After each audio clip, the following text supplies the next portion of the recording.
nunca más qué. Y se va haciendo necesario entender nunca más qué. Los trabajadores deben saber que el sacrificio que demande la tarea de reorganización nacional será soportado por todos los sectores sociales. Saquemos la voz de Videla, saquemos la imagen, lo dicho, y cualquiera que haya o vivido o estudiado los modelos económicos de lo que Carlos Heller denominó las 3M siguientes, la de Menem, Macri, Javier Milei, cuarta M, va a encontrar puntos muy claros. La dictadura sentó un cauce muy importante, tanto en términos de la normativa laboral que fue mutilada, y hoy la reforma laboral apunta a profundizar y a terminar aquello que la dictadura no pudo hacer.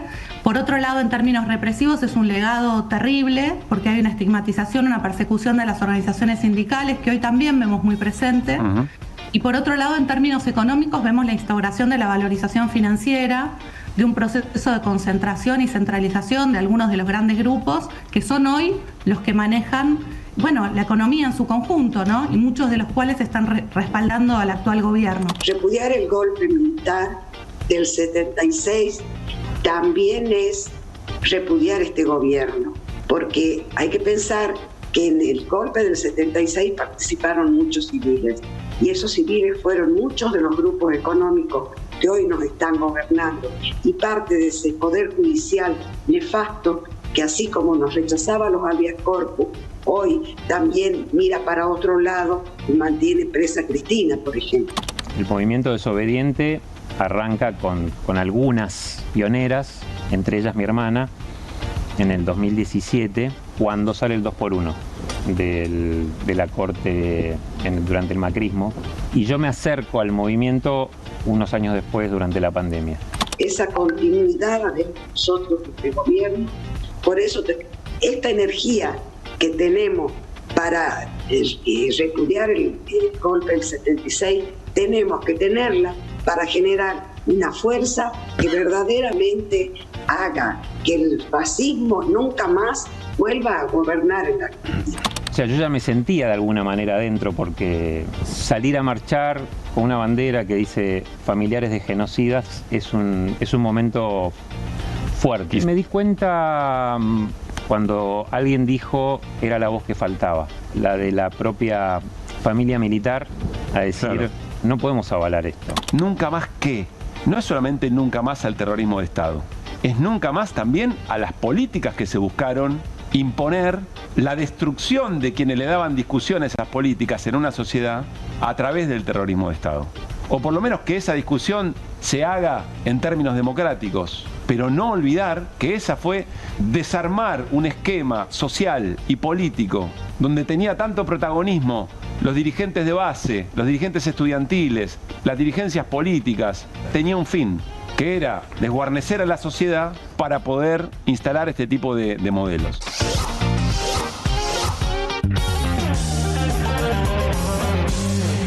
¿Qué tal? ¿Cómo andan? Bienvenidas, bienvenidos a la previa de QR. Estamos comenzando aquí en Canal E, 9 de la noche y 6 minutitos. Y quiero darle la bienvenida a Irina Hauser y a Hernán Lecher. ¿Cómo están? ¿Qué tal? ¿Bien? Buena jornada, linda sonrisa, me alegro, porque de alguna manera toda la jornada de ayer nos dejó, ¿no? Con sonrisas que dicen un montón de cosas, un ratito nos vamos a meter. Nos hubiera encantado, por supuesto, compartir la jornada de ayer, el cierre de todo eso que significó efectivamente el 24 de marzo en todo el país. Acá estamos, y además esto que estábamos repasando esa noche del lunes con toda esa previa y tomando carrera, digamos, para lo que fue la jornada de ayer, nos dejó con mucha satisfacción también aquí en todo el equipo.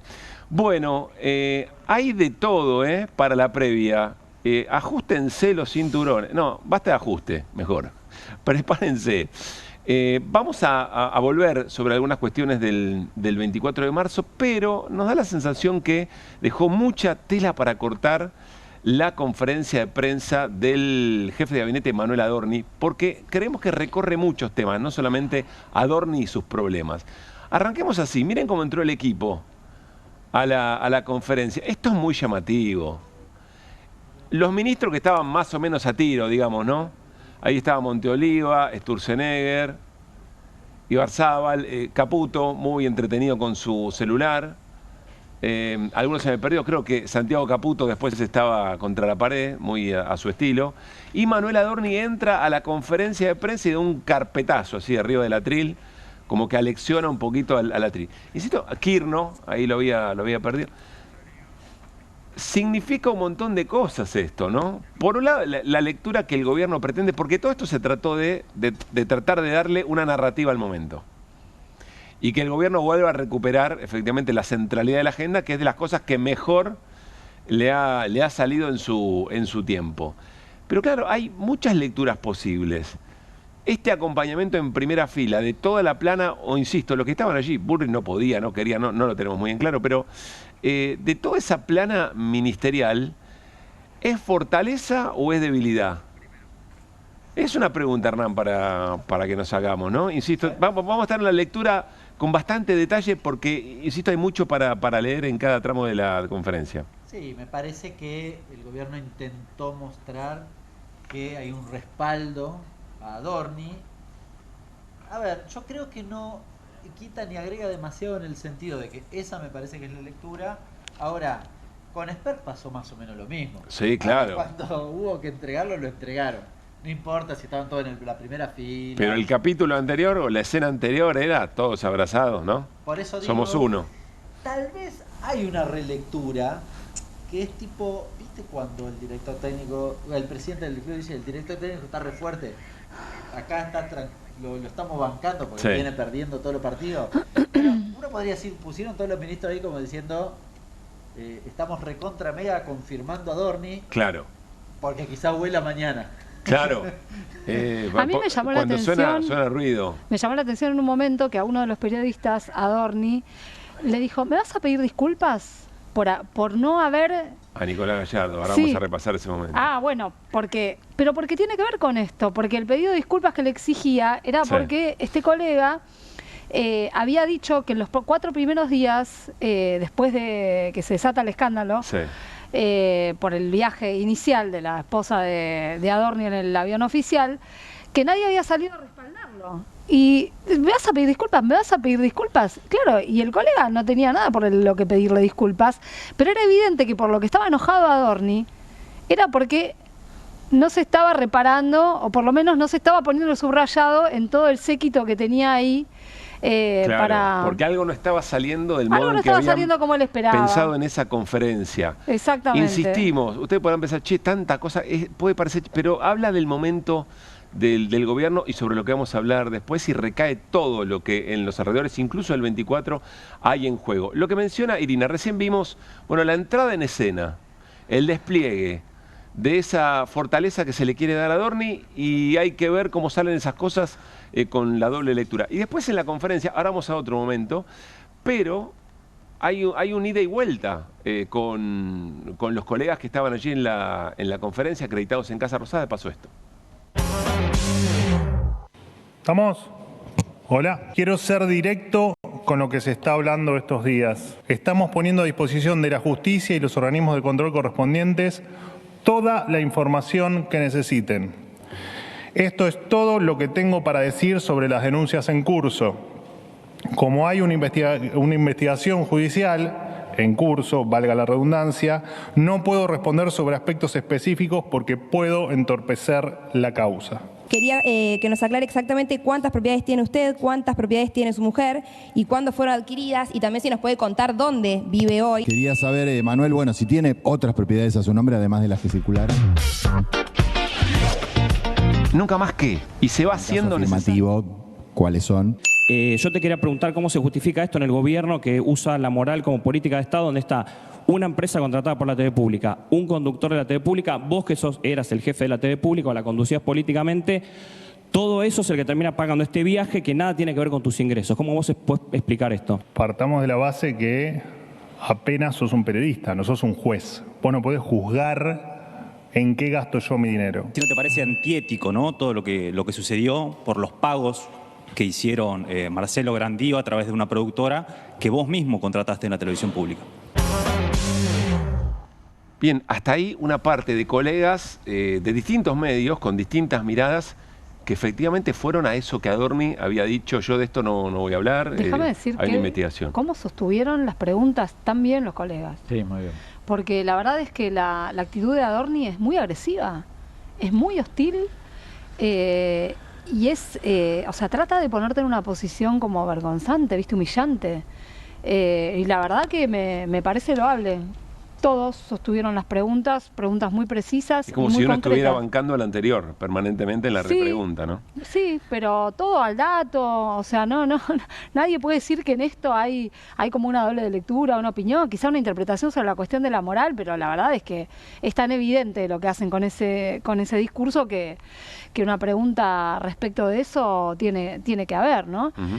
Ahora, también me parece que Adorni le cuestiona ahí a uno de los periodistas, le dice, vos no sos juez. Sí, a ¿no? Jonathan Eguer, el destape. Sí, a Jonathan Eguer, le dice...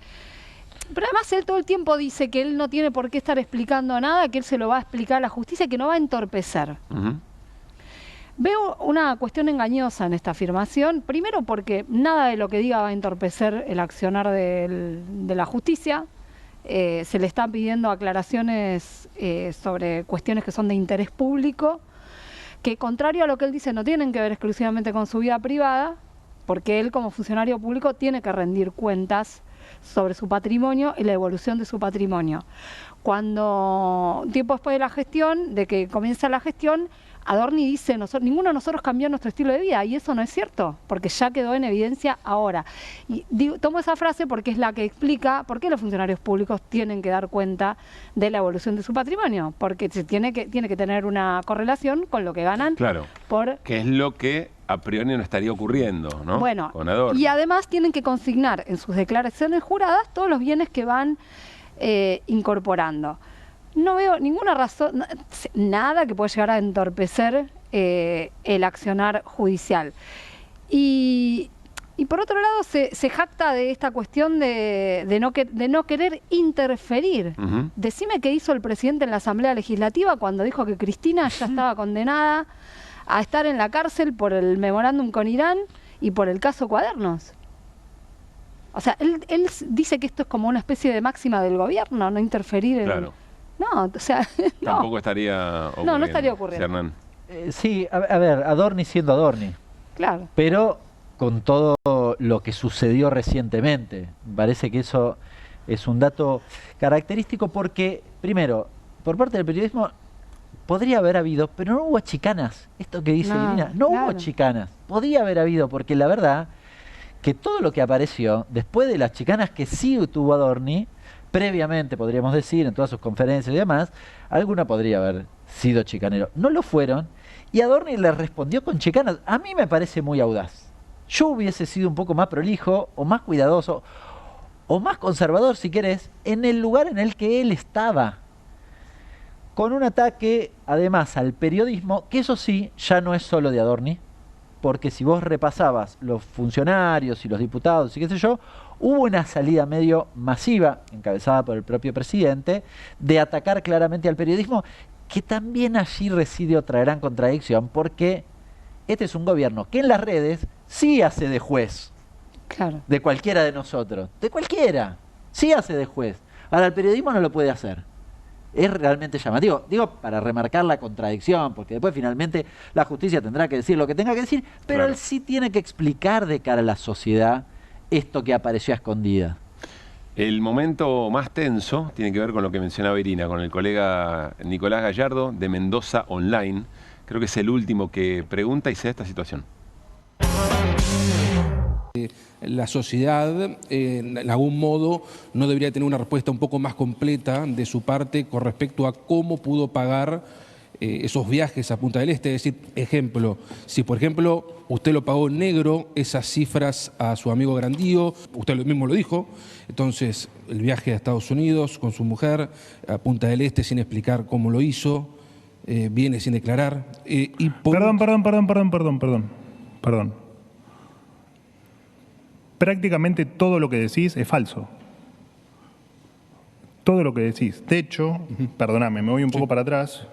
Ningún funcionario respaldó a Manuel Adorni. ¿Te suena? Porque lo dijiste vos. 4 días y no respondió nadie, sí. ¿Puedo recibir unas disculpas de tu parte por esto? Durante 4 días no hubo ningún funcionario que lo respondió. ¿Puedo pedirte tus disculpas? Es un tema tuyo, Gallardo. Todo lo que tiene que estar declarado está correctamente declarado en cada uno de los organismos. Que vos no lo comprendas, yo no puedo hacer nada. Está todo impecable. Lo demás son conjeturas tuyas en las que yo no voy a entrar. Ni ahora, ni nunca, porque tampoco lo he hecho antes. Gracias. Y la salida intempestiva de la conferencia después de eso, que yo coincido con Irina, ¿no? Busca humillar efectivamente al colega que le estaba respondiendo. Mirá, durante estos 4 días nadie salió a responderte, eso fue lo que yo dije. Sí, pero se ve, era como que Adorni tenía preparado eso para chantárselo a este colega que iba a estar en la conferencia que le tocaba hoy, porque además desvía la respuesta a Adorni. Le preguntaba una cosa y él le contesta con otra cosa. Insistentemente, además, y con esta tónica de la humillación. Hay algo que viene ejerciendo el gobierno desde que es gobierno, que es el ataque a la exposición de la información que ejercemos los periodistas. Milei dice no digamos lo suficiente a los periodistas cuando aparece información. De todo lo que se trató esta conferencia de prensa era de exigir información y demostrar cosas además que los medios fueron relevando en los últimos días y que efectivamente algunas no forman parte de la declaración jurada de Manuel Adorni, por lo menos de la parte que es pública y que deberían estar. Como por ejemplo una propiedad en Exaltación de la Cruz, en el country indio Cuá, comprada por su esposa, y el departamento de Caballito donde vive ahora. Adorni dijo, todavía no terminó el tiempo, el plazo en el que yo puedo incorporar eso a la declaración jurada del 2025. Especulan hasta último momento con... Sí, es verdad que tiene plazo para incorporarlo a la declaración jurada. Sí, igual tiene que explicar cómo lo compró. Claro, y también tiene que explicar cómo hizo el viaje a Uruguay. No es cierto que eso sea algo de su vida privada y de la esfera privada. Además está involucrada una productora que es contratada por la televisión pública. Nadie piensa en Grandío a esta hora, ¿no? Que ya avisaron de la televisión pública que no le renuevan el contrato. Ah, ¿por qué será? No, bueno, no sé. No sé, pero ¿cómo no va a ser algo de interés público? Este gobierno, fíjate lo que anunció además. ¿Qué proyectos anunció hoy? Muchos que tienen que ver con No, ya sé, pero te hablo del concepto, que tienen que ver con la propiedad privada. Así es. Bueno, este gobierno hace de la esfera privada y de la vida privada una especie de camuflaje de sus responsabilidades como funcionario público. Muy interesante. No es así. Lo mismo que el Libra, que si querés después lo hablamos, pero es exactamente el mismo mecanismo. El mismo mecanismo. Y viven haciendo gala de esto, de la vida, de que su vida privada es una cosa. Yo había dicho Milei en un momento en un asunto entre privados, entre gente que escolasea en esto. Sí, pero no explicó por qué él como funcionario público estaba interesado en eso. Amado Gu fue condenado por interesarse en un negocio privado. Chicone. Por interesarse en un negocio privado. Por una cuestión entre privados. Digo, no sé explíqueme cuál es la diferencia. Hernán. A mí me parece que en el caso Adorni, quizás a diferencia de Spert, es la mesa chica. Sí. Y debe haber vínculos muy estrechos. Entonces quizás la obligación o la necesidad de Milei, de Karina Milei, de cubrirlo, bueno, es más fuerte. En otro caso, evidentemente ya hubiesen cortado ¿cómo es? A Adorni, que sea lo que Dios quiera. En este caso me parece que el vínculo es tan estrecho que los obliga a tratar de acomodar la cosa. Hay cosas para pensar, si quieren profundizamos y lo seguiremos haciendo, porque también es el momento del gobierno de imagen negativa en ascenso, de fuerte impacto de la crisis, ahora lo vamos a hablar eso por supuesto también, con la función que Adorni cumple en ordenar la narrativa y tener esta vocación por castigar sobre todo a la prensa. Yo quiero volver sobre algo antes de seguir, nos queda algo más de Adorni de hoy y después algo reflexionaremos en la apertura. Yo quiero insistir, las peores cosas de este gobierno vienen por las consecuencias de sus políticas. El problema sigue siendo el espejo que el gobierno nos planteó para mirarse a sí mismo. Ese sigue siendo buena parte del problema. Y acá hay elementos, además, o presunción de delitos o posibles delitos muy graves, ¿no? Como el de dádiva, como el de enriquecimiento ilícito, etcétera, etcétera. Decía Irina en un momento en la conferencia, yo creo que acá hay una intención manifiesta de Adorni decir, bueno, acá estoy yo, me la banco, adelante de todos, y vengo a ser el prepotente de siempre. Dice Adorni siendo Adorni, decía Hernán, Adorni queriendo ser Adorni. Después hay que ver si efectivamente lo logró. Y en un momento tira arriba de la mesa bastantes proyectos de los cuales el gobierno ya viene hablando, pero Adorni sentía, o el gobierno sintió que era momento de tratar de recuperar la agenda. Y presten atención el modo en que lo hizo, miren. Reconciliarnos como sociedad requiere que el Estado cuente la historia completa, sin ocultar nada de un lado ni del otro, y condene cualquier tipo de romantización de la violencia, tanto del terrorismo civil como del terrorismo militar. Hemos determinado que el 10% de los ingresos fiscales provenientes de las privatizaciones serán destinados a la compra de armamento y bienes de capital para nuestro sistema de defensa nacional. Modificaremos la ley de tierras rurales para levantar las restricciones de venta a extranjeros. Hoy los empresarios más importantes del mundo miran a la Argentina como una oportunidad histórica de inversión. Terminaremos de promulgar la modificación de la mal llamada Ley de Glaciares. La Argentina tiene el marco regulatorio más prohibitivo en lo ambiental y restrictivo para la actividad minera del mundo. Modificaremos las leyes de discapacidad y educación superior. El gobierno anterior nos dejó un Estado fundido. Vamos a dar aumento solo a los que tienen incapacidad para trabajar, no a los miles de discapacitados truchos a los que el kirchnerismo les regaló un certificado para hacer solo clientelismo. De esta forma, iniciamos lo que el presidente ha llamado el año calendario de la reforma, el proceso de sesiones ordinarias más reformistas de la historia. Bueno, hicimos un repaso, un punteo bastante rápido de lo que el gobierno plantea, cosas que ya había mencionado y que también son muy confrontativas, van muy al fleje en un montón de aspectos que ahora podemos analizar, pero otra vez el gobierno, también, no solamente Adorni, el gobierno también queriendo decir, seguimos siendo los de siempre y no reparamos en el momento. Varias cosas me parece acá para decir. En principio, si el 10% de las privatizaciones se la van a dedicar al sistema de defensa del armamento, yo les preguntaría a las Fuerzas Armadas si prefieren un tanque nuevo o que cobrar un poco mejor, o cobrar mejor y que les ordenen la obra social. La obra social, que alguien nos atienda. Que vuelva a la obra social, sí. No sé, me reía. Una consulta. No son excluyentes, pero si hay ajuste hay que ver. Igual, perdón, además el preámbulo que le da, ¿no? Porque inscribe esto en un contexto de lo que ellos llaman, claro, como respuesta a la movilización de ayer, lo que ellos llaman reconciliación. Entonces, bueno, vamos a mejorar la situación de las Fuerzas Armadas. Comprando el tanque. Sí, comprando. Sí. Yo igual creo que flashó 1 de marzo. Apertura de sesiones. Sí, apertura de sesiones a cargo de Manuel Era el presidente que tenía, o sea, en serio, lo empecé a ver, no lo había visto. Y me tenté porque era... A ver, ¿a qué puedo apelar para tratar de cambiar el eje? Claro. Y bueno, apelemos a toda la agenda que usó el presidente el 1 de marzo. O sea, vamos de vuelta. No tenía otra cosa.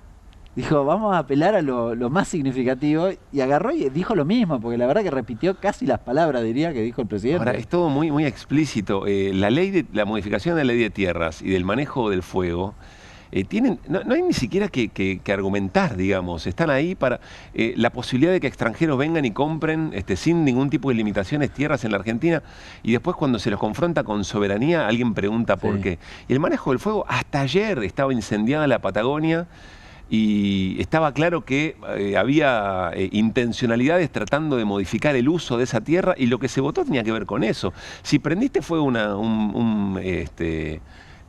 parte de nuestras tierras, después no podés armar un emprendimiento hotelero, lo que fuera. Eso tenía algún sentido de ser. Bueno, con una ley de tierra le blanqueás esa posibilidad. Bueno, ¿no? también, claro, las dos cosas. Le blanqueás esa posibilidad, pero ojo, también está lo de la cuestión de la propiedad originaria de las tierras, ¿no? La de los pueblos originarios, porque la ley de tierra lo que hace es reconocer eso. Y de hecho obligaba históricamente a hacer un relevamiento. Si te modifican la ley de tierra, lo que se va a hacer es eso, legalizar que le arranquen a los indígenas sus tierras. De la ley de glaciares, de la modificación de la ley de glaciares nos vamos a ocupar en un rato. Vamos a hablar con Adriana Serkis, que es diputada nacional patagónica, que tiene para contarnos qué pasó hoy en la en la primera audiencia pública, esa para la que se inscribieron más de 100.000 personas, son 300 y pico las que van a exponer por un sistema que ideó el gobierno. El hecho político son esas 100.000 personas. Está claro que no puede una audiencia donde participen efectivamente más personas que las que entran en el Estadio Monumental, en la cancha de River. Pero ahí hay un hecho político muy importante. Y finalmente dice Adorni, bueno, solamente van a cobrar las pensiones por discapacidad las personas que los merezcan. Vienen con esto de hace tanto tiempo, en medio de no cumplir con una ley votada 4 veces, diputados, senadores y después ratificada una y otra vez y caído el veto, o contestado el veto. Y había alguien con mucho ingenio, qué hermosas son las redes para esto, posteaba lo siguiente: mirá si Adorni deja de cobrar su sueldo hasta que le auditen sus gastos. Lo mismo hizo él con los discapacitados. Y está muy bien lo que dice Diego Pietrafiesa. Eso efectivamente es lo que ha hecho el gobierno. Presunción de culpabilidad. Y en todo caso después acomodamos, ¿no? Si no podemos demostrar esa culpabilidad. Bueno, aplicado al propio Adorni debería dejar de cobrar, ¿no?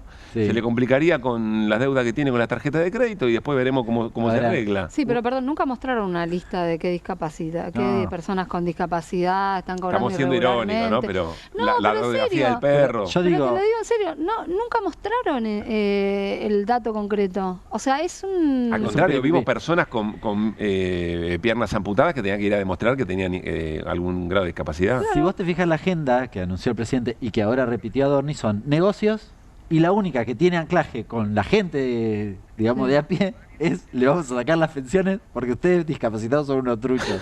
O sea, todo lo demás son negocios.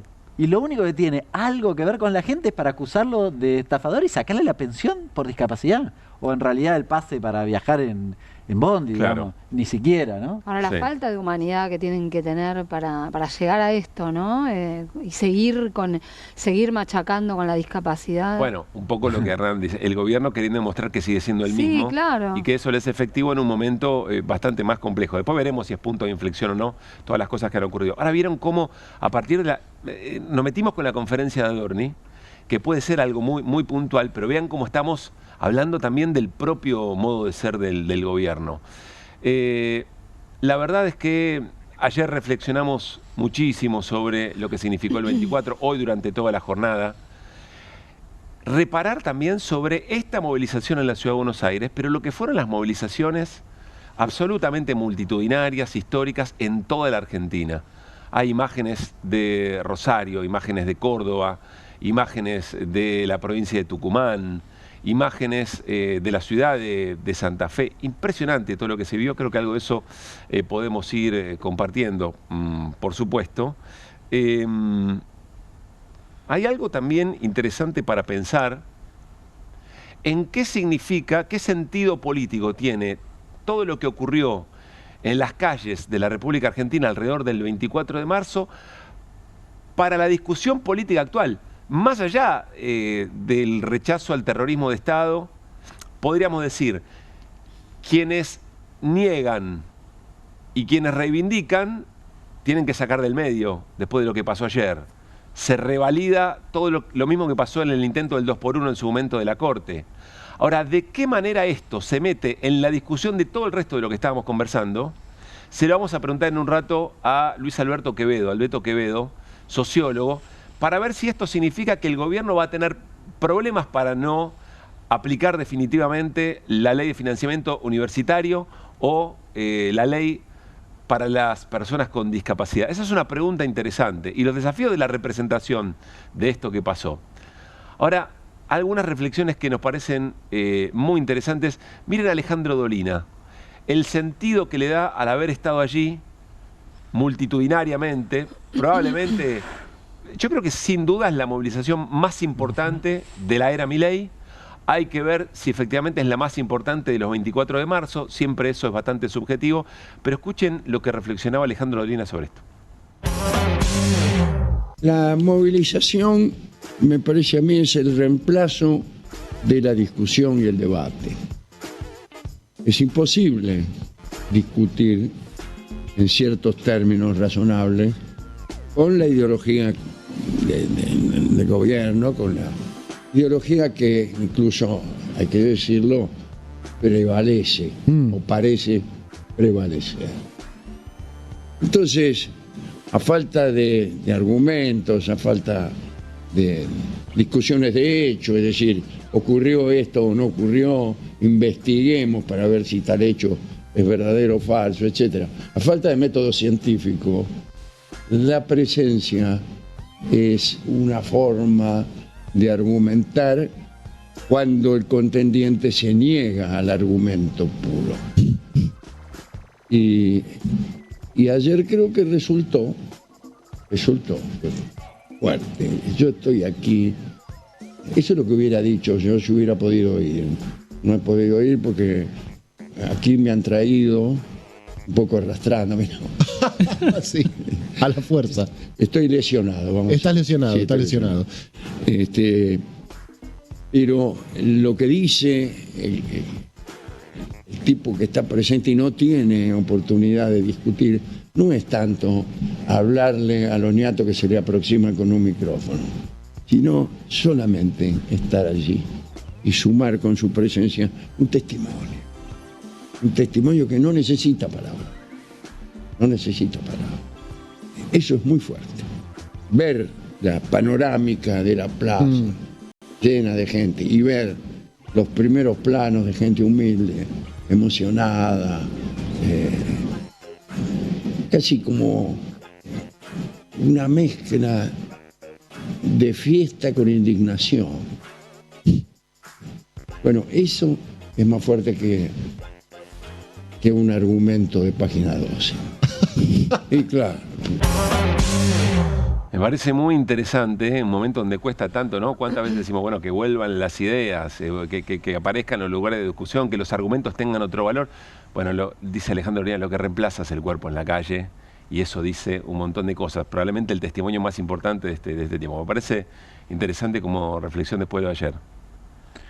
Sí, yo lo de los argumentos, me parece que la participación es a causa de los argumentos. Claro, yo también. Me parece ¿Cómo? Al final dice, bueno, en realidad es mucho más fuerte que los argumentos. En realidad me parece que en todo caso vos participás, comparto que tu participación no requiere decir nada, sencillamente tu presencia allí es el mensaje en sí mismo, pero tiene una previa que es el argumento. Si vos vas por algo, no es que caíste ahí y porque querés dar el mensaje. No, incluso es algo que se retroalimenta, ¿viste? Pienso que lo dice en función de lo difícil que es que el argumento penetre tal vez. O tenga el efecto que debería tener en función de tantas cosas que han pasado que eran imposibles, que nosotros no creíamos que podían llegar a pasar. Y ahí donde la idea es socavada por las nuevas maneras de discutir, etcétera, etcétera, aparece el cuerpo para decir algo. Me pareció interesante como reflexión. Igual voy a, con todo cariño y respeto por Dolina, y porque además pertenezco a Página 12. Sí. Página 12 ha tenido, desde el año 87, un papel fundamental en el ejercicio de la memoria y además... Pero yo no lo escuché como desmedro. Yo lo que digo, lo que pienso es que dice, en este como tiempo... que no alcanza. Donde el debate no aparece y la palabra aparece no te da el peso. Es como que no alcanza, pero yo pienso que no, yo estoy con Hernán es que, o sea, que la calle es sobre la base, es algo que se va retroalimentando, sobre lo que podemos contar, muchos de los que nos vamos metiendo a rastrear y que también seguimos las causas y que estamos en contacto con los familiares y con las querellas y con los abogados y con los pibes y con los nietos y con amplificar todas esas voces de manera permanente. Es un trabajo colectivo. Dolina, está todo bien, pero... Yo no le escucho decir otra cosa, lo contrario, pero está bien el cruce. Quiero contarles algo fuera de programa. Hoy charlé con una jubilada que se movilizó, hoy miércoles, día de movilización de jubilados y jubiladas. Se movilizó en La Plata en la vigilia, o sea, en la previa del 24. Claro. Se movilizó a Plaza de Mayo ayer y hoy se movilizó al Congreso. Digo, por aquello, ¿no? A gente que dice, che, ¿cómo cuesta movilizar? ¿Cuesta? ¿Cuál es el sentido? Ahí estaba, ella, ¿no? Como muchos otros. El 24 ofreció un contexto de protección grande, ¿no? Que nadie estaba expuesto a que lo caguen a palos. No, eso lo voy a también. decir con todas las letras. Pero le digo, no le voy a pedir que se postule para conducir la CGT porque ya dio mucho en la vida, ya laburó mucho. pero hizo más kilómetros que los dirigentes de la CGT. Sí, pero la verdad que sí. Pero, no, esto es verdad. Yo cuando estaba en la movilización ayer, decía, che, qué tranqui que está la policía. No, qué tierno Estaba que la está. policía, estaba retirada. o Sí, sea. pero digo, el que estaba ahí, está casi con una sonrisa te Es que trataba. sí, ¿Vio? es que sí. Pero bueno, era una movilización tan masiva y demás, y el contexto, que evidentemente... Bueno, yo creo que Patricia Bullrich si hubiese podido... No, igual es que no podía, porque piensen No, al revés. En un esto no contexto de podés. tanta violencia institucional, la cantidad de familias que había con pibes y pibas Sí. chiquitos Sí, sí. es porque saben que es un lugar seguro, aún con tantos miles y miles de personas movilizándose. Interesante lo de ADOC, es la consultora que monitorea la conversación en redes y se fijaron a ver cómo había impactado el audiovisual de Santiago Oría respecto a la memoria completa, la verdad completa, etcétera, etcétera. Y miren lo que dice, en 2025 el volumen de conceptos asociados a verdad completa fue de 193.000 menciones, mientras que el martes pasado, es decir, ayer, recogió 58.000 menciones. Esto representa una disminución del 69%. Es decir, miren la diferencia de cómo pegó en redes el concepto de memoria completa y algo también dice en este sentido, ¿no? Me parece, insisto, ¿no? Que negacionistas y quienes reivindican a sacar de medio. Acá ya no hay. Es que me parece no hay discusión. que la reivindicación está cada vez más clara y que esto se empieza a sentir en la opinión pública. Además de que cansan. Sí. Cansan porque es reiterativo el videíto, el concepto, es siempre lo mismo, no tienen otra cosa para decir o para aportar, qué sé yo. No, y tampoco penetra de la manera en que probablemente tenían expectativa de que lo haga, ¿no? No, claro. Acá el lunes, cuando analizábamos la previa, decíamos que estimábamos que iba a ser muy masiva por cosas, por indicios, Sí. podríamos decir, en clave judicial, que habíamos percibido durante las semanas, el día anterior y demás. Bueno, se confirmó eso, ¿no? Se confirmó algo que también un poco reflexionábamos aquí, que es los 50 años eran muy importantes, que había una especie de desahogo en esa movilización también respecto de las políticas de Milei, y creo, yo le agregaría, también de desahogo respecto de las políticas negacionistas de Milei, ¿no? Que quizás, no sé si la dimensionamos tanto, pero que también finalmente fue muy importante. Es decir, yo entiendo que la reflexión era algo así como, son 50 años, no me joda. Claro. Esto no. ¿No? Hubiera hecho fin, Adorni, ¿no? Claro, el año pasado tal vez te la dejé pasar. Esta no. Bueno, ahora nos vamos a la apertura, ya vuelvo a la mesa. Iri, vamos a hablar de Libra, ¿no? Porque hay novedad. Sí, todo el tiempo hay novedad. Sí, y condensar un poquito lo que está pasando con esa causa. Y Hernán, vamos a hablar de actividad económica. ¿Salarios sí? De salarios, consumo, producción. Salario, consumo, mezcladito. producción. Bueno, nos vamos a ir a la apertura con una portada que nos encanta y es el bar de la política. Le vamos a meter bar a la primera parte de la conferencia de prensa del jefe de gabinete Manuel Adorni. Vamos a ir y venir, vamos a estar atentos y nos vamos a detener en distintos fragmentos. Arranquemos por el principio como corresponde, dale. Ahí está. Hola a todos. Quiero ser directo con lo que se está hablando estos días. Trabajé más de 25 años en el sector privado. Hace 2 años me convocó el presidente, tal como todos saben. Mi patrimonio lo construí ahí, antes de entrar al gobierno. No tengo nada que esconder. Estamos poniendo a disposición de la justicia y los organismos de control correspondientes toda la información que necesiten. Y quiero dejar algo en claro. Vamos ahí, paremos ahí un segundito. Vamos hasta ahí. Dice Adorni, todo lo que me compré, todo lo que tengo, 25 años laburé. Y esa es la explicación. Varios problemas acá en este tramo del argumento de Adorni. Primero, más de 20, 25 años laburó todo el mundo en la Argentina prácticamente de esa edad. Y sin embargo, no todos logran comprar una casa en Martínez o comprar un nuevo departamento sin vender el anterior en Caballito y en Parque Chacabuco. Es más, hoy se movilizaron jubilados y jubiladas, laburaron toda su vida y están pidiendo efectivamente que se pueda honrar esa cantidad de laburo. Todos se deslomaron. Entonces, que haya laburado 25 años antes de entrar al gobierno no termina de resolver el problema de cómo adquirió efectivamente lo que adquirió y que lo tiene que explicar. Y además otra cosa, batalla cultural. ¿Cómo es esto que el trabajo en el sector privado vale determinada cosa, pero ya el sector público y no tanto, eso no es tan honroso? Lo que vale es lo que laburás en el privado, perdón. Directores de hospitales públicos se desloman y trabajan una enorme cantidad de años al servicio público al frente de esos hospitales. Un bombero, un policía, docentes. Ahí hay un trabajo muy finito de batalla cultural que quiere otra vez separar lo privado bueno y el Estado es un choreo. Estar en el Estado es ñoqui. Es difícil explicar que vos laburaste y honrosamente te ganaste el pan y todo lo que puedas tener en términos materiales si lo laburaste desde el Estado. Primer problema, sigamos escuchando a Adorni. Para algo en claro, ningún otro gobierno sostuvo una vara tan alta como la nuestra, nunca. Ningún otro gobierno bajó el gasto público, redujo la cantidad de cargos o pisó los salarios de los funcionarios tanto como este. Un ministro gana casi la mitad hoy de lo que ganaba un ministro con Alberto Fernández. No digo que sea poco, digo que no somos lo mismo que los que vinieron antes. Bien, frenemos ahí. Dos cosas en este tramo. Primero, nosotros tenemos la vara muy alta. Ese es el problema, Manuel. Ese es el problema que está teniendo el gobierno. Vinieron a contarnos que eran otra cosa y pusieron la vara en un lugar donde no alcanzan, donde no llegan.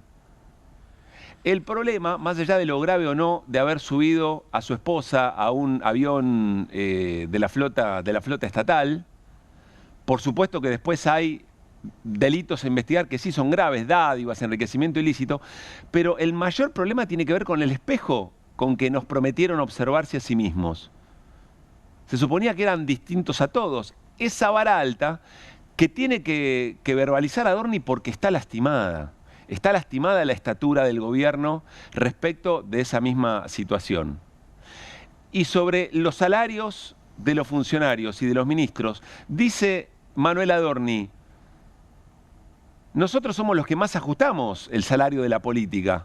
Y acá otra vez aparecen dos problemas. Batalla cultural. ¿Por qué efectivamente un funcionario público tiene que ganar muy poco? ¿O tiene que ganar algo que eventualmente no le alcanza? ¿Cuántas veces lo hemos discutido esto? Y nosotros acá en QR lo defendemos. El funcionario tiene que ganar, porque si el funcionario no gana plata y no gana bien, entonces los únicos que van a poder dedicarse a la política son los que tienen mucha guita, los que tienen la vida resuelta. Y ahí nos vamos directamente. ¿Cómo va a robar si ya tenía toda la guita, si ya era rico? ¿Se acuerdan? Presidentes anteriores. Ahí hay un problema de a quién le pertenece la política, a quién puede estar en la política. Los funcionarios tienen que ganar bien. Por supuesto que después hay niveles de obscenidad que podemos discutir, o tiene que haber una escala razonable. Y otra cosa también muy grave en esto que dice Adorni, por ahí están diciendo, che, están hilando muy fino. Ya saben, nos encanta el análisis del discurso porque va en la batalla cultural. Adorni asemeja el ajuste a honestidad. Dice, nosotros somos los que más ajustamos el Estado. Entonces, ¿cómo no van a venir a nosotros a decir a nosotros que somos deshonestos? ¿En qué momento el ajuste se convirtió en un reflejo de honestidad? O al revés. ¿Por qué sos necesariamente honesto si llevaste adelante políticas de ajuste? Más bien estamos atestiguando todo lo contrario, sobre todo en el caso Andis, en la causa 3, donde le ajustaron a la comunidad con discapacidad y lo que se está investigando es si se chorearon efectivamente toda esa misma plata en ese mismo esquema. Nos resultó muy interesante esto. Seguimos con el VAR para la conferencia de prensa de Manuel Adorni. Dale. Sabe.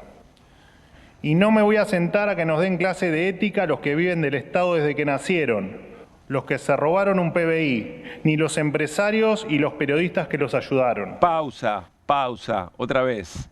Los que viven del Estado desde que nacieron.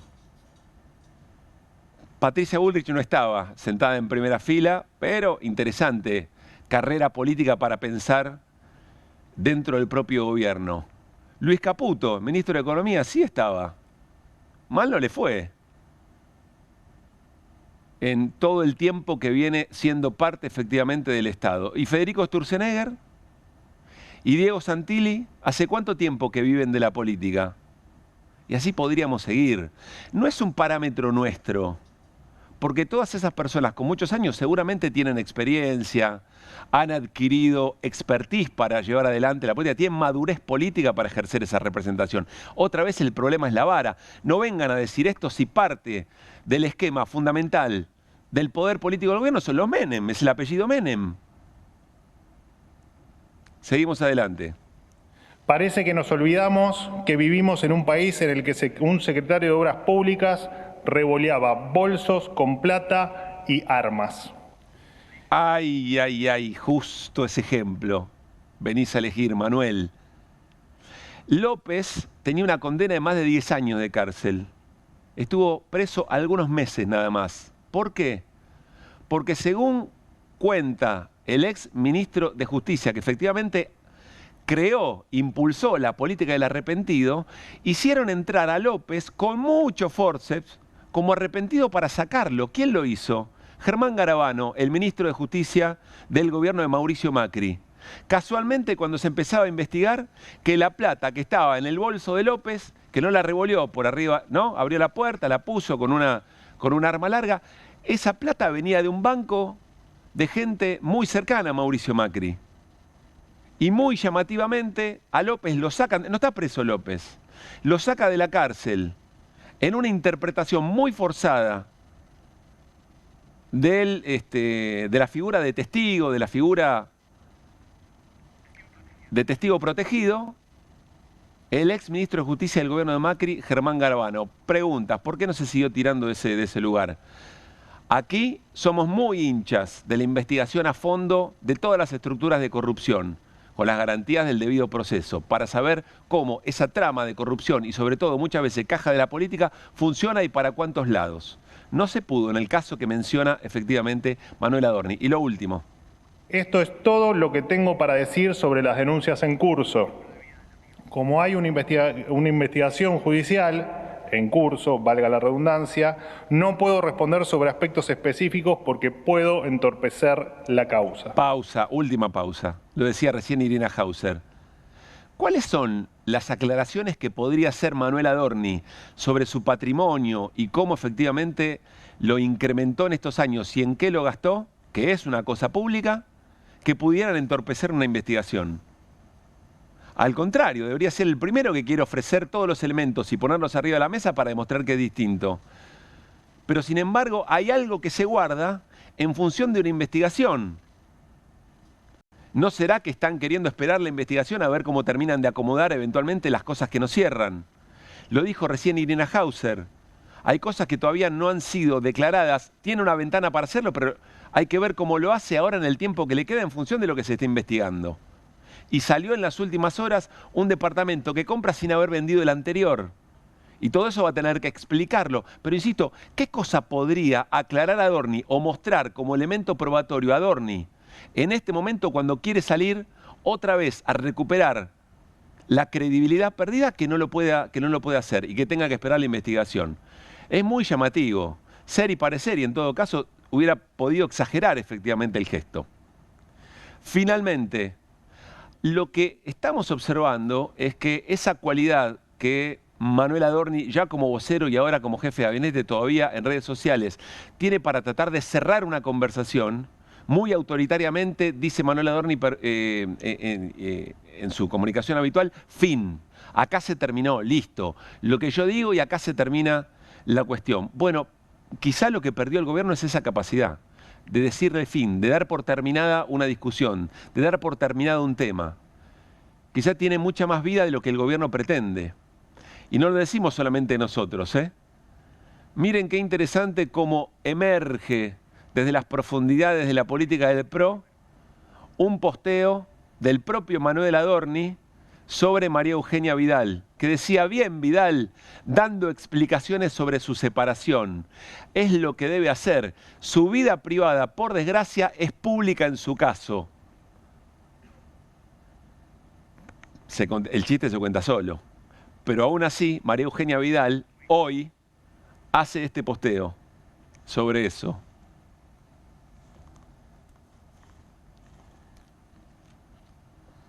por lo menos en este ratito de la apertura de que vuelvan, fin. De que vuelvan las ideas y de QR de esta linda comunidad. Arrancamos con las voces del día, dale. Me ha sorprendido que vos me ataques de esa manera, siendo que vos también te has metido con la comunidad LGBT y has dicho que en Argentina el país no quería villeros. Yo nunca dije eso. Sí, ahora, eso fue si tu vos jefe. pediste a Agostina perdón, es que fuiste racista. ¿Cómo se justifica esto en el gobierno que usa la moral como política de Estado? Donde Usted formalmente tuvo actos antiéticos. ¿Cómo justifica esas adquisiciones con un sueldo de 3 millones de pesos más o menos? No tengo nada que esconder. Ningún otro gobierno sostuvo una vara tan alta como la nuestra. Nunca. Es una farsa. Cuando solo el 0,4% de los inscriptos puede hablar, el 99,4% se quedaron afuera. En mi pueblo, de 7 días, 4 tenemos agua. El pueblo no va a tener para ir a comprar agua mineral. Muchos de ustedes sí lo. Y esto por presión del gobierno de los Estados Unidos es explotación, no es desarrollo. No pueden entregar el agua porque además es para siempre. Los otros retrocesos que nos están haciendo los vamos a recuperar. Pero esto, una vez que rompan los glaciares, nunca más.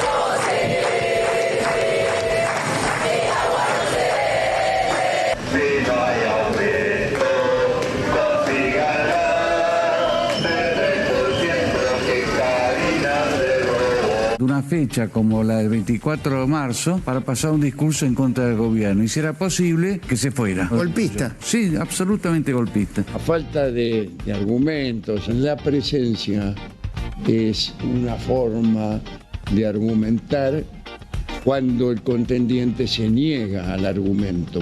Y ayer creo que resultó.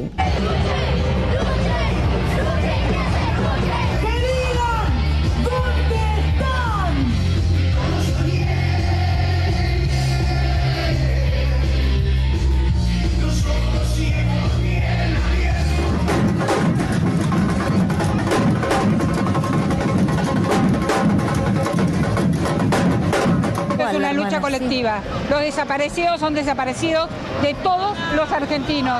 Otra vez orgullosa de ser argentina. Acá con las madres de Ledesma.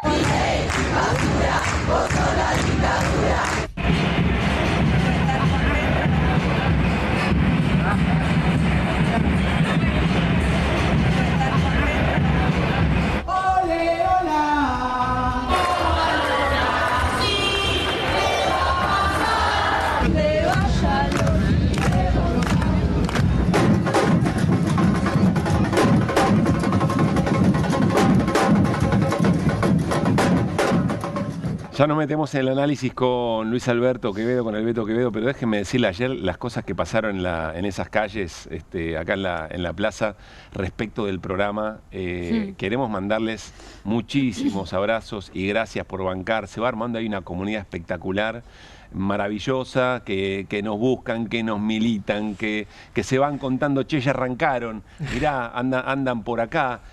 Bueno, impresionante. Y, por ejemplo, le quiero mandar un abrazo muy grande, perdón la autorreferencia que nos hacemos en este cachito, pero fue muy lindo ese encuentro, esa demostración de cariño. Gran abrazo a Patricia y a Denis, por ejemplo, ¿no? Que allí en Pentimento, ahí en la calle Ambrosetti, ¿y pero dónde andaban? No sabíamos que estábamos, bueno, acá estamos. Y gracias por estar, por esperarnos, por insistir con nosotros, nos hace llenar de orgullo y sobre todo de mucha responsabilidad. Para esas cosas también están los 24, ¿no? Lo decíamos el lunes, nos vemos en la plaza, nos encontramos en la plaza.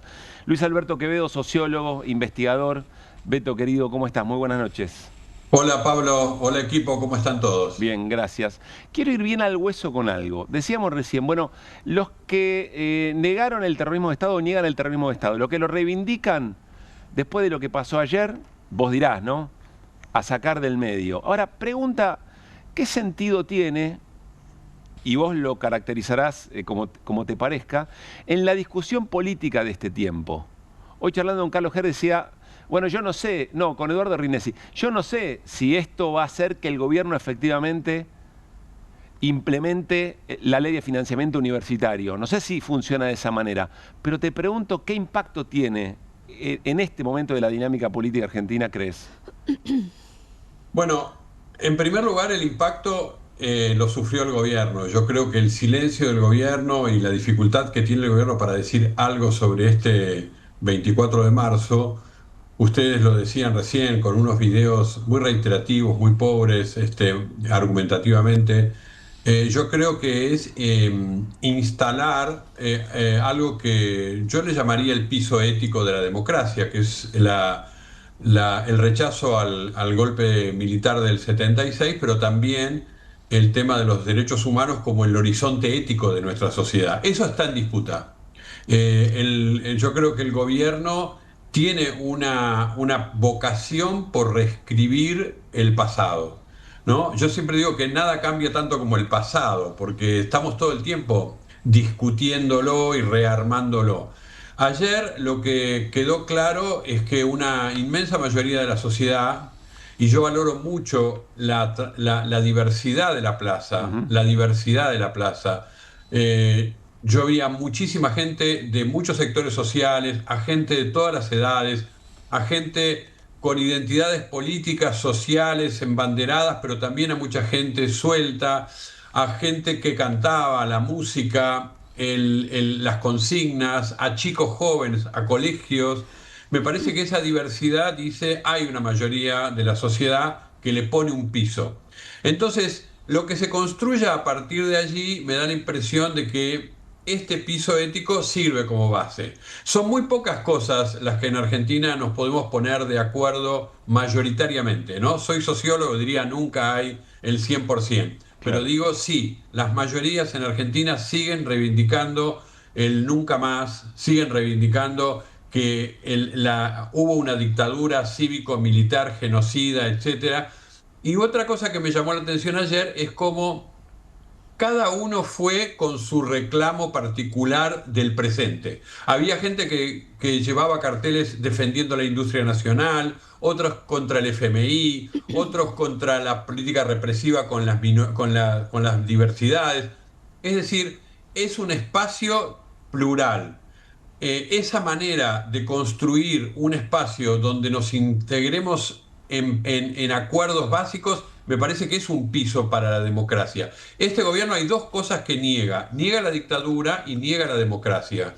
A Milei alguna vez le preguntaron si él defendía la democracia y él se quedó en silencio y no contestó. Es decir, yo creo que este gobierno tiene muchas dificultades con la democracia y tiene también muchas dificultades con la república, con la división de poderes, con la autonomía de los poderes. Entonces me parece que la plaza le pone ese piso y dice, bueno, se parte, se discute a partir de acá. Hernán.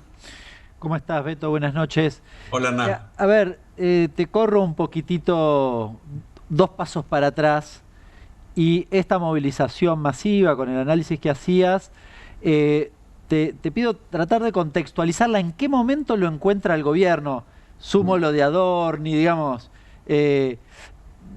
Yo tengo la sensación de que en algunas cosas le han picado el boleto, pero ¿cuál es la lectura que vos hacés de este momento y esta movilización en ese momento?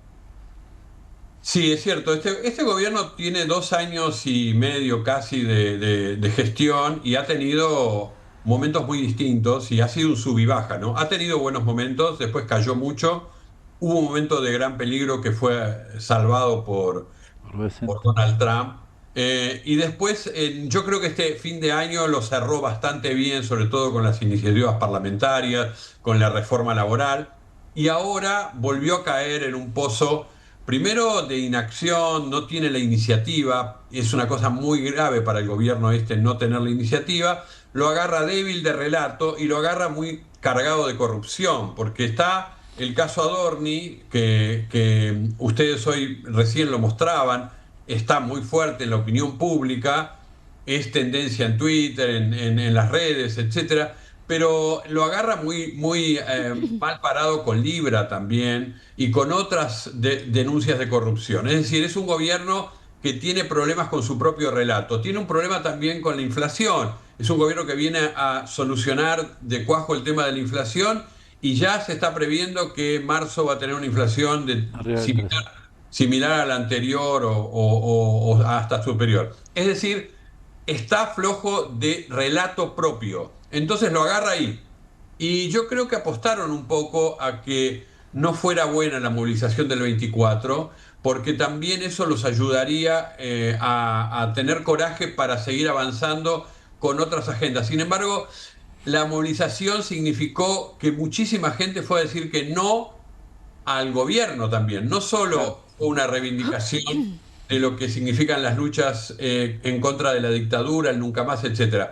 Hubo muchísimas expresiones en contra del gobierno. O sea que para mí lo agarra débil, le confirma que hay una muy clara mayoría de la sociedad. Yo creo que es minoritario el negacionismo en Argentina, que hay una mayoría que es que defiende los valores de lo que es el rechazo a la dictadura cívico-militar y no tiene mucha respuesta frente a eso. Lo deja un poco más débil, ¿no? Ahora, Beto, si efectivamente esta plaza de ayer significan varios no adicionales al terrorismo de Estado, ¿qué señales le da a la oposición o a quienes quieren representar efectivamente todo eso en términos políticos electorales la plaza de ayer? Bueno, en primer lugar, yo lo primero que diría es que el 24 de marzo, que por suerte se mantiene como una fecha simbólica, plural, diversa y de pacto democrático, yo creo que de ahí no se arma nada políticamente. No es sumable eso. Quiero decir, por más que sea mayoría el rechazo al golpe cívico-militar y por más que sea mayoría la gente que quiere sostener la democracia, una opción política de futuro se construye en otros lugares. Eso es lo primero que diría. La segunda cosa que diría es si se construye con valores. Y yo creo que lo que le aportó la plaza fueron valores. Y creo que esos valores, el valor de la vida, el valor de la paz, el valor del respeto por el otro, el valor de la diversidad, el valor de la justicia social, hubo mucho de eso también, valores que tienen que ver con el orgullo por la industria nacional. Hay muchos valores que están ahí. Eso no articula una oposición. Yo creo que lo que hay que hacer es pensar cómo con eso se construye una alternativa a Milei. La sociedad está bastante expectante de eso y ayer fue muy claro que falta el otro paso. Lo que la sociedad ayer puso, no solo en Plaza de Mayo, ustedes lo dijeron, Pablo, y yo lo quiero reiterar, no solo en Plaza de Mayo, fue en Córdoba, fue en Rosario, fueron en decenas de ciudades pequeñas, se puso ese mojón, que es decir, el 24 de marzo es una fecha histórica para la sociedad argentina. Hago un doble clic ahí y digo, un evento que no ocurre en ningún lugar del mundo, que 50 años después de una dictadura se movilice la sociedad recordando ese hecho y repudiándolo. No hay ejemplos así en otros países. Tenemos que estar muy orgullosos de eso. Pero eso es una base ética para una construcción política que todavía está pendiente. Beto, lo último de mi parte, nos preguntamos también qué significa para quienes tienen una mirada crítica respecto del gobierno, observar la capacidad de una movilización de estas características, ¿no? No sé si da inercia, energía, cierto optimismo. Ayer las caras eran de alegría, sí. Más allá de que a lo que se le estaba diciendo 50 veces no, era efectivamente algo tan horroroso. ¿Ahí qué ves? ¿Qué impacto tiene? Mira, yo sentí ayer, por primera vez yo no pude entrar a la plaza, porque recorrí, di vueltas, intenté y no pude entrar a la plaza. Primero, esa masividad. La segunda cosa es la alegría, como decís vos. Yo creo que ayer hubo un abrazo masivo muy sanador. Un abrazo entre todos los que estábamos ahí de volver a creer. Porque yo me abracé con amigos, me abracé con familiares y me abracé también con desconocidos. Había alegría, había música, había cantos, había muchos colores de las banderas. Yo creo que eso es muy importante para recuperar la confianza, para recuperar, no sé, creo que ustedes lo dijeron hace un rato, fue un desahogo, somos estos los que estamos acá y queremos estar acá. Yo creo que emocionalmente fue muy importante y yo creo que este gobierno, entre otras cosas, entre otros pilares de su batalla cultural, es quebrarnos moralmente. Y yo creo que lo de ayer nos sanó y el abrazo masivo sirvió para decir, la lucha continúa, nadie renuncia a la memoria, a la verdad y a la justicia, y creo que la piedra fundamental de la democracia del 83, esa piedra la seguimos manteniendo. Soy mi propio carcelero, porque digo la última, después habla Beto que y se me ocurren. Ahora prometo que es la última. ¿Qué piensa un gobernador, no necesariamente oficialista o aliado, sino que fue votado por otras cosas, entre otras cosas, valores que se expresaron ahí, cuando ve esta capacidad de movilización en todo el país? Dice, acá puede haber punto de inflexión, voy a revisar un poco mi acompañamiento al gobierno, o dice, no, esto ya hemos visto varias así, ya no tiene tanto peso como antes en la vida política este tipo de movilizaciones. ¿Qué crees? Yo creo que muchos gobernadores en sus provincias, Pablo, estuvieron sacando esas cuentas porque también hubo movilizaciones en sus provincias. Sí. La segunda cosa, veo que muchos gobernadores están mirando esta debilidad del gobierno y este temor a que el apoyo al gobierno hoy es mucho más costoso que hace 6 meses. También creo que los gobernadores están mirando, y ojalá lo miren, una situación internacional muy compleja, que es la guerra, en primer lugar, el involucramiento gratuito de Milei en esa guerra, que es muy difícil de sostener. Ayer en la plaza hubo muchos no a la guerra, no al involucramiento de la Argentina en la guerra, y creo que muchos gobernadores están viendo la otra gran debilidad, y es que lo que sostiene hoy a Milei son los Estados Unidos y un grupo de empresarios y muchos medios que también fueron ambiguos respecto del 24 de marzo. Los grandes medios hegemónicos no fueron todos antimovilización. Entonces se están poniendo barbas en remojo, porque creo que si se profundiza la guerra y se profundiza el debilitamiento de Donald Trump a nivel internacional, esto lo pone en aprietos directamente al gobierno de Javier Milei. Así que creo que todos están midiendo movilización popular que existe, debilidad de este gobierno para enfrentar los desafíos que tiene ahora y un panorama internacional que se le puede ser adverso a Javier Milei. Gracias, Beto, como siempre, abrazo. Gran gusto, un abrazo enorme. Beto Quevedo, es cierto lo que dice, reflejado en las tapas de Clarín y Nación de ayer y de hoy.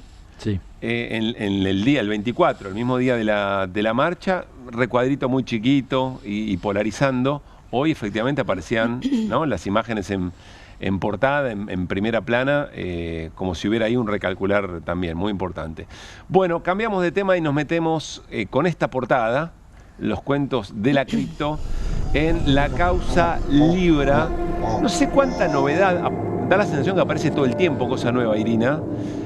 Pero seguro se sigue armando y sigue ganando volumen la trama, que tiene muy complicado al gobierno. Mira, en los archivos numerosísimos que hay en el teléfono de Novelli, bajo análisis, bueno, los que analizó la DATIP, lo que se fueron encontrando es una enorme cantidad de contratos, de borradores y algunos repetidos, que a simple vista parecen iguales, pero que de pronto ves que tienen retoques, que van cambiando.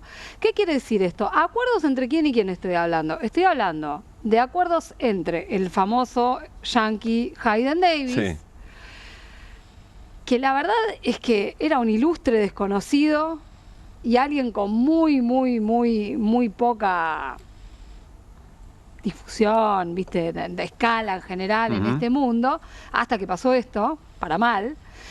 Y el trío de Mauricio Novelli, este cripto bro amigo del presidente, su socio Manuel Terrones Godoy y un tercer socio, Sergio Morales, que era el que era asesor de la CNB. De la Comisión Nacional de Valores. Así como vimos en algún momento anotaciones en el teléfono de Novelli, donde se veía que evidentemente había un acuerdo que iba a ser Milei Hayden Davis, y que quizá haya sido, porque de hecho vimos un tuit tarifado que sucedió. Bueno, en la previa de todo eso había una gran cantidad de papeles donde habían otros que hablaban por Milei, que eran estos tres mosqueteros, pero sobre todo Mauricio Novelli, que Mauricio Novelli aparece como una especie de persona que gestiona en nombre de Javier Milei, y probablemente con su anuencia, porque si no Milei no hubiera puesto un tuit el 14 de febrero, entrevistas con él, la llegada al gobierno argentino como un lugar donde podrían recalar empresas del mundo web 3, del mundo cripto, del mundo blockchain. Web3 es esa evolución de Internet, en la que blockchain, las cripto y otro tipo de desarrollos muy libertarios, ¿no? Como muy anárquicos, se promete que es una promesa, pero también es un campo de disputa de negocios. Son negocios, básicamente. Claro. Y lo que también me interesa subrayar. O sea, Novelli, es que lo que está diciendo es que Novelli era, para todos estos buscas, era la vía de acceso, de llegada, ni más ni menos que a un gobierno y a su capacidad de regulación de esto. Sí, y a Milei. Pero, ¿con qué característica, además? Con la que nos contaron algunos empresarios que fueron al Tech Forum en el 2024, que es que le pedían guita para juntarse con Milei, que le pedían plata. Sería probable que algunos hayan pagado, ¿no? Porque de hecho se ocurrieron reuniones con Milei en un VIP del Tech Forum. Claro, sucedieron cosas que estaban tarifadas, entre ellas esa famosa foto con Hayden Davis. Con Hayden Davis, claro. Con Julian P., con el hombre este de Singapur que no se llamaba Julian P. Bueno, con Charles Hoskinson, el de Cardano también, pero Hoskinson dice, yo no pagué nada. Pero ese que dice, me pidieron... Me prometían cosas mágicas, pero bueno, y después otro, Diógenes Casares, que lo que cuenta es que lo que le decían es que el gobierno argentino gestionaba 5 millones de dólares, que es lo que coincide con el famoso borrador de Novelli. Ahora, hay papeles en concreto que hablan de esto, que están en el teléfono de Mauricio Novelli. Papeles, documentos de Word o de PDF que están en ese teléfono, donde hay espacio incluso para las firmas. No te aparece la firma electrónica, pero está la posibilidad de que se hayan firmado. Te voy a mostrar alguno para que veas, además, que la cuestión del acceso a Milei y el acuerdo, o sea, los acuerdos que iban incluyendo cláusulas que lo hacían a Milei parte de este asunto, eran muy explícitos. A ver si tenemos ahí. Bueno, este es uno que estaba fechado para el mes de noviembre, donde estaban los 3 mosqueteros que te acabo de... Noviembre 2025. Noviembre de 2024. 24. Post-Tech Forum. Sí. Donde era un acuerdo en general de asesoría exclusiva, ¿no? Que exclusiva para Kelser Ventures, la empresa de Hayden Davis, y la empresa que formaban Novelli, Terrones Godoy y Morales. Y dicen, bueno, este es un grupo asesor como el socio único y exclusivo para servicios de asesoría en Web3 en Argentina, y con el presidente Milei a través de los partners, o sea, de los socios. Consolidar esta exclusividad mediante contratos formales y asegurar que todas las iniciativas de Web3 se canalizan a través de esta asociación. La asociación era entre esta empresa conformada por Novelli y sus amigos y la empresa de Hayden Davis. O sea, no es otra cosa que eso. Vos querés hacer negocios en la Argentina con el desarrollo de la Web3 y con el gobierno, los representantes exclusivos del gobierno somos nosotros. Y ahí aparece Novelli. Y nosotros aparte te prometemos que vos vas a ser el único con acceso al presidente. El único. Y que vas a poder asesorar en todo, vas a ser el asesor estrella, que eso es lo que aparece después otra vez en esa nota donde están los detalles de un posible acuerdo, el de los 5 millones de dólares, y el tuit tarifado, que la asesoría exclusiva la tenía justamente... o sea, Novelli y Terrones Godoy eran el estrecho de Hormuz de la Web3 del gobierno, digamos. Está buena, ¿no? Exactamente. Y acá la pregunta es, che, pero ¿lo hacían de caraduras? ¿No lo conocían a Milei y salían a vender esto? ¿O lo conocían a Milei y Milei le dijo, andá y negocialo? Ya contamos que la relación con Milei es de larga data, del 2020, según los documentos que hay acá, anda a saber desde cuándo, pero están los videos de las clases de Milei, que Milei daba para NIW, que es la empresa de negocios, la escuela de negocios de Novelli, con otro socio. O sea, Irina, perdón, te voy siguiendo. Es absolutamente verosímil por el tipo de vínculo que Novelli y Milei tenían, no sabemos ahora cómo está. Pero además de absoluta confianza. Más la cantidad de movimientos de dinero y las cosas que ocurrían en ese tarifario, suficiente como para decir, che, esto habría que llamar, ¿no? Y preguntar a ver... Sí, pero además los contratos estos están de hace rato en poder del fiscal. De antes que los chats, los contratos. Y después lo que también vimos la semana pasada, que abona esta idea, es que Novelli les pagaba a Karina y a Javier.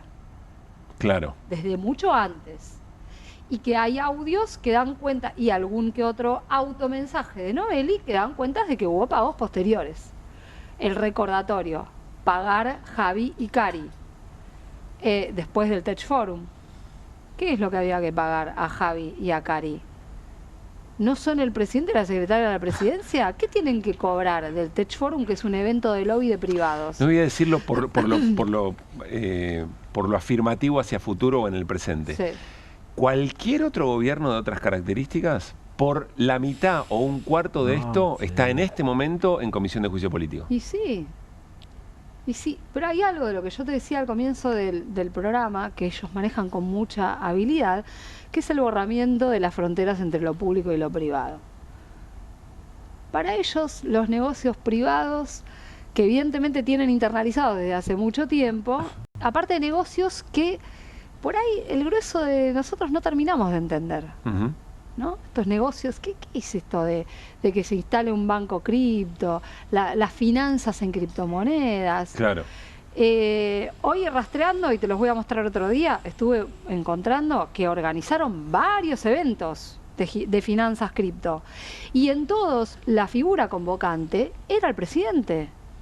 Después no se concretaron, porque fue tal el escándalo con Libra que no pudieron hacer ni el Tech Forum 2025.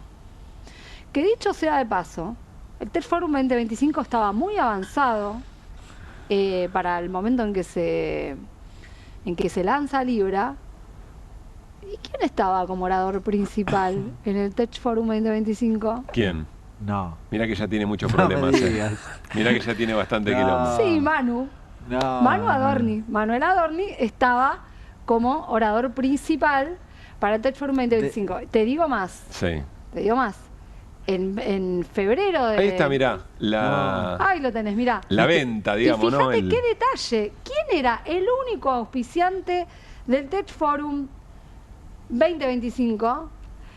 Kelsier. ¿Quién es Kelsier? Hayden Davis. Hayden Davis. Bien. El hombre detrás de Libra. O sea, ¿qué dijo Manuel Adorni unos días después de Libra, cuando el programador Maximiliano Friedman, ya desde mucho antes, cuando Milei se saca la foto con Davis, Friedman salió a decir, este muchacho no es nadie. Este muchacho no es nadie.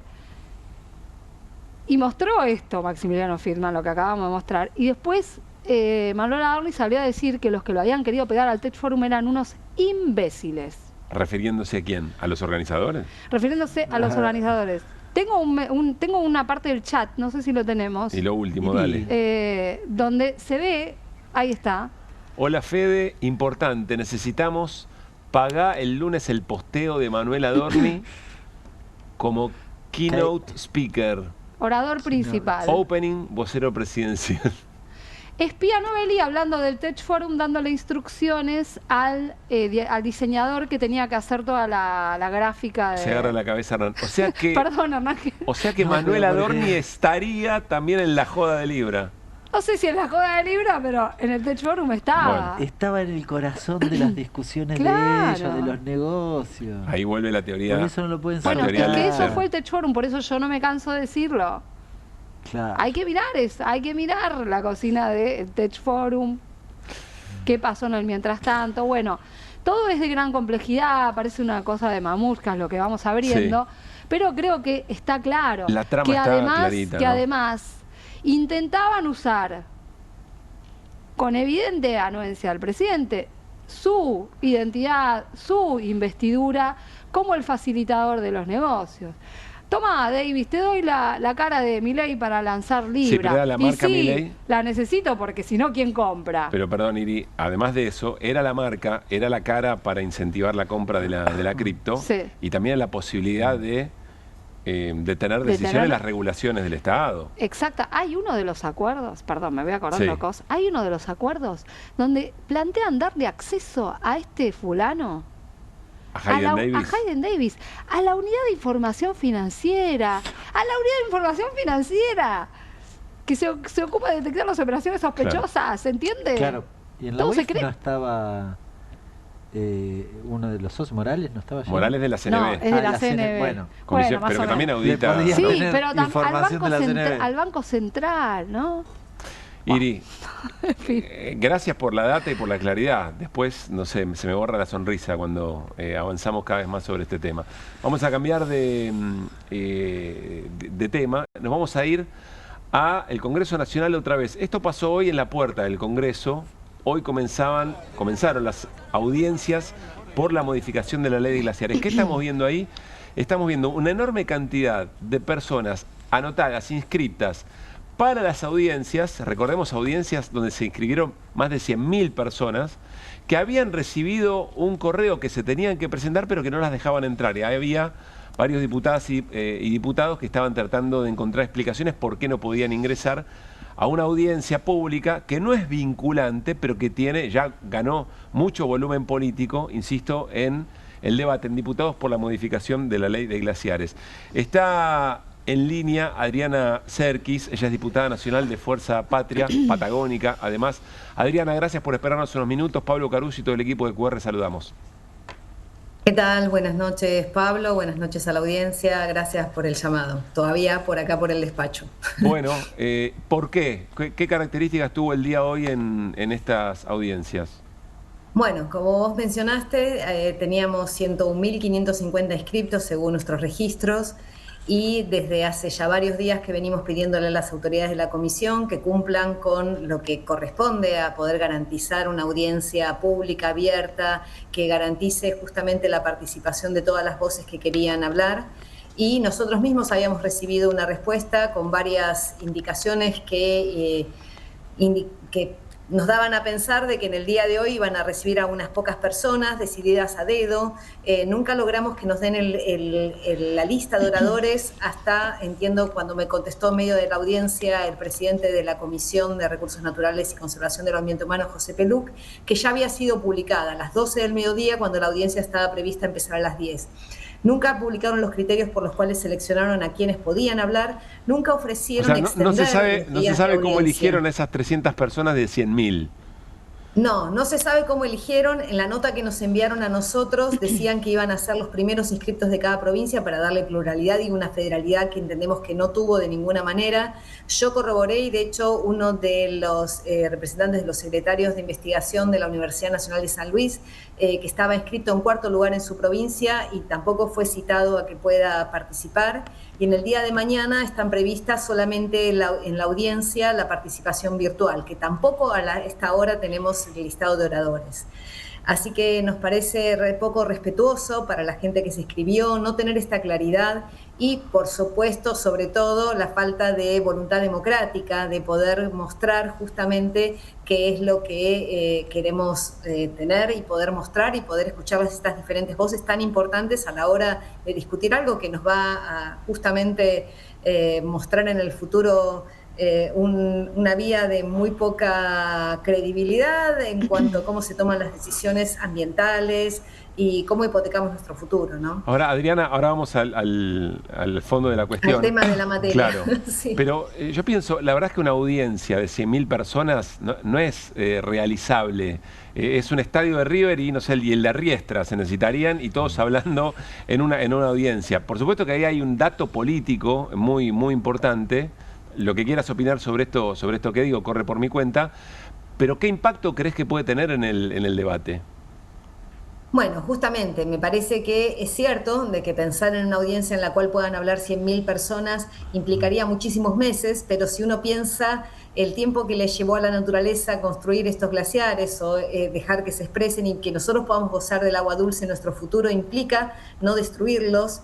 Creo que al menos merecería una posibilidad de pensar, bueno, cómo ampliar un poco esta participación. Y claramente que participe el 0,2% no garantiza de ninguna manera esa pluralidad de voces y sobre todo con esta discrecionalidad que te dije que no hay manera de saber cuál es el criterio que se utilizó para poder, elegir a quienes se representaban. Las voces de la mayoría de la gente. Por otro lado, estamos pidiendo, hay un proyecto de ley que podría garantizar, ya que hay tanta necesidad de participación, eso implica que hay mucha gente que quiere opinar o que quiere dar su voluntad de participar. Esto además debería haberse hecho antes de que se traten senadores, si uno quiere cumplir formalmente con el convenio de Escazú. Entonces, por un lado, se impugnó, digamos, esto desde el punto de vista formal. Algunos diputados presentamos una impugnación al presidente de la Cámara, y por otro lado, se está solicitando que exista la posibilidad de que haya una participación real, en el sentido de que haya una convocatoria a una decisión pública, digamos, y vinculante, ¿no? O sea, eso permitiría que todas las voces que, digamos, ahora no pueden ser escuchadas y todos los argumentos, bueno, por lo menos que se defina en algún tipo de votación pública de toda la ciudadanía. Claro. Adriana, insisto con la otra parte de la pregunta, porque más allá de cómo se podría haber resuelto efectivamente este nivel de participación, quiero preguntarte el hecho de que sean más de 100.000 personas las interesadas en volcar una opinión, me animo a decir mayoritariamente negativa al proyecto. ¿Cómo crees que puede impactar en el debate si es que efectivamente prospera y se le da verde para el tratamiento en diputados? Bueno, justamente yo creo que le quita legitimidad a ese tratamiento, ¿no? O sea, ¿y le va a pesar a los diputados y diputadas de gobernadores de provincias interesadas? ¿Les va a pesar eso, crees vos? Yo espero que sí, yo espero que consideren de que justamente no están haciendo una verdadera representación del pueblo que los votó.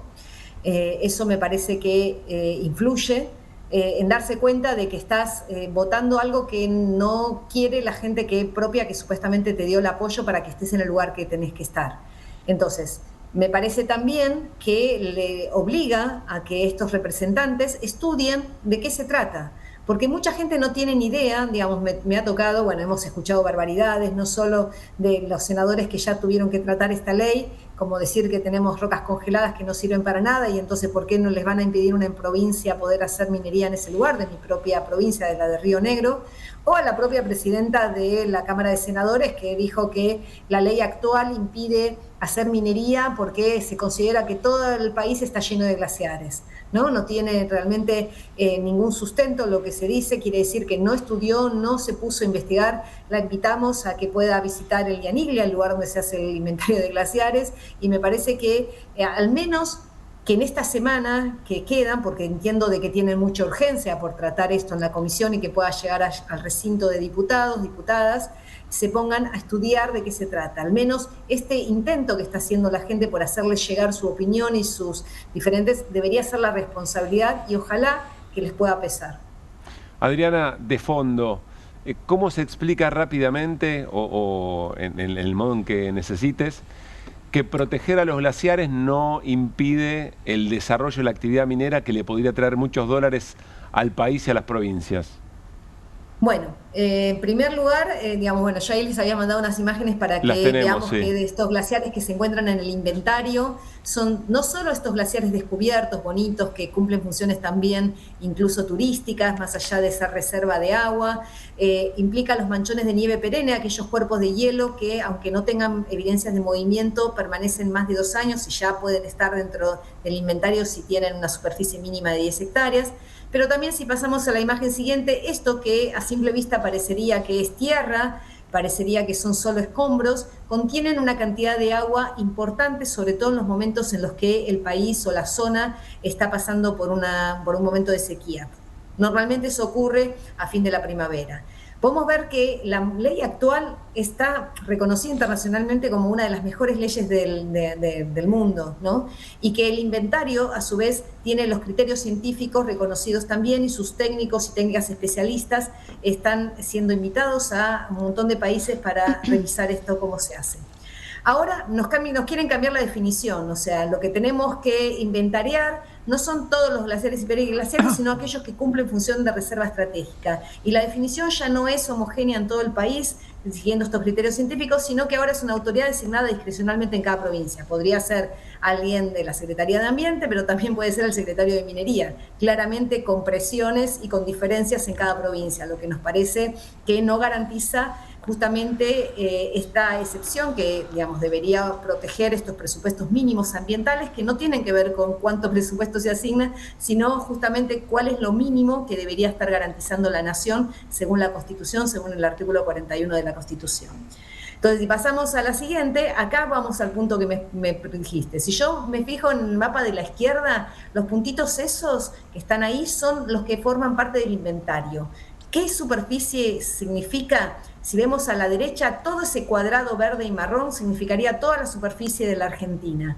Y la zona marrón es la superficie de la cordillera.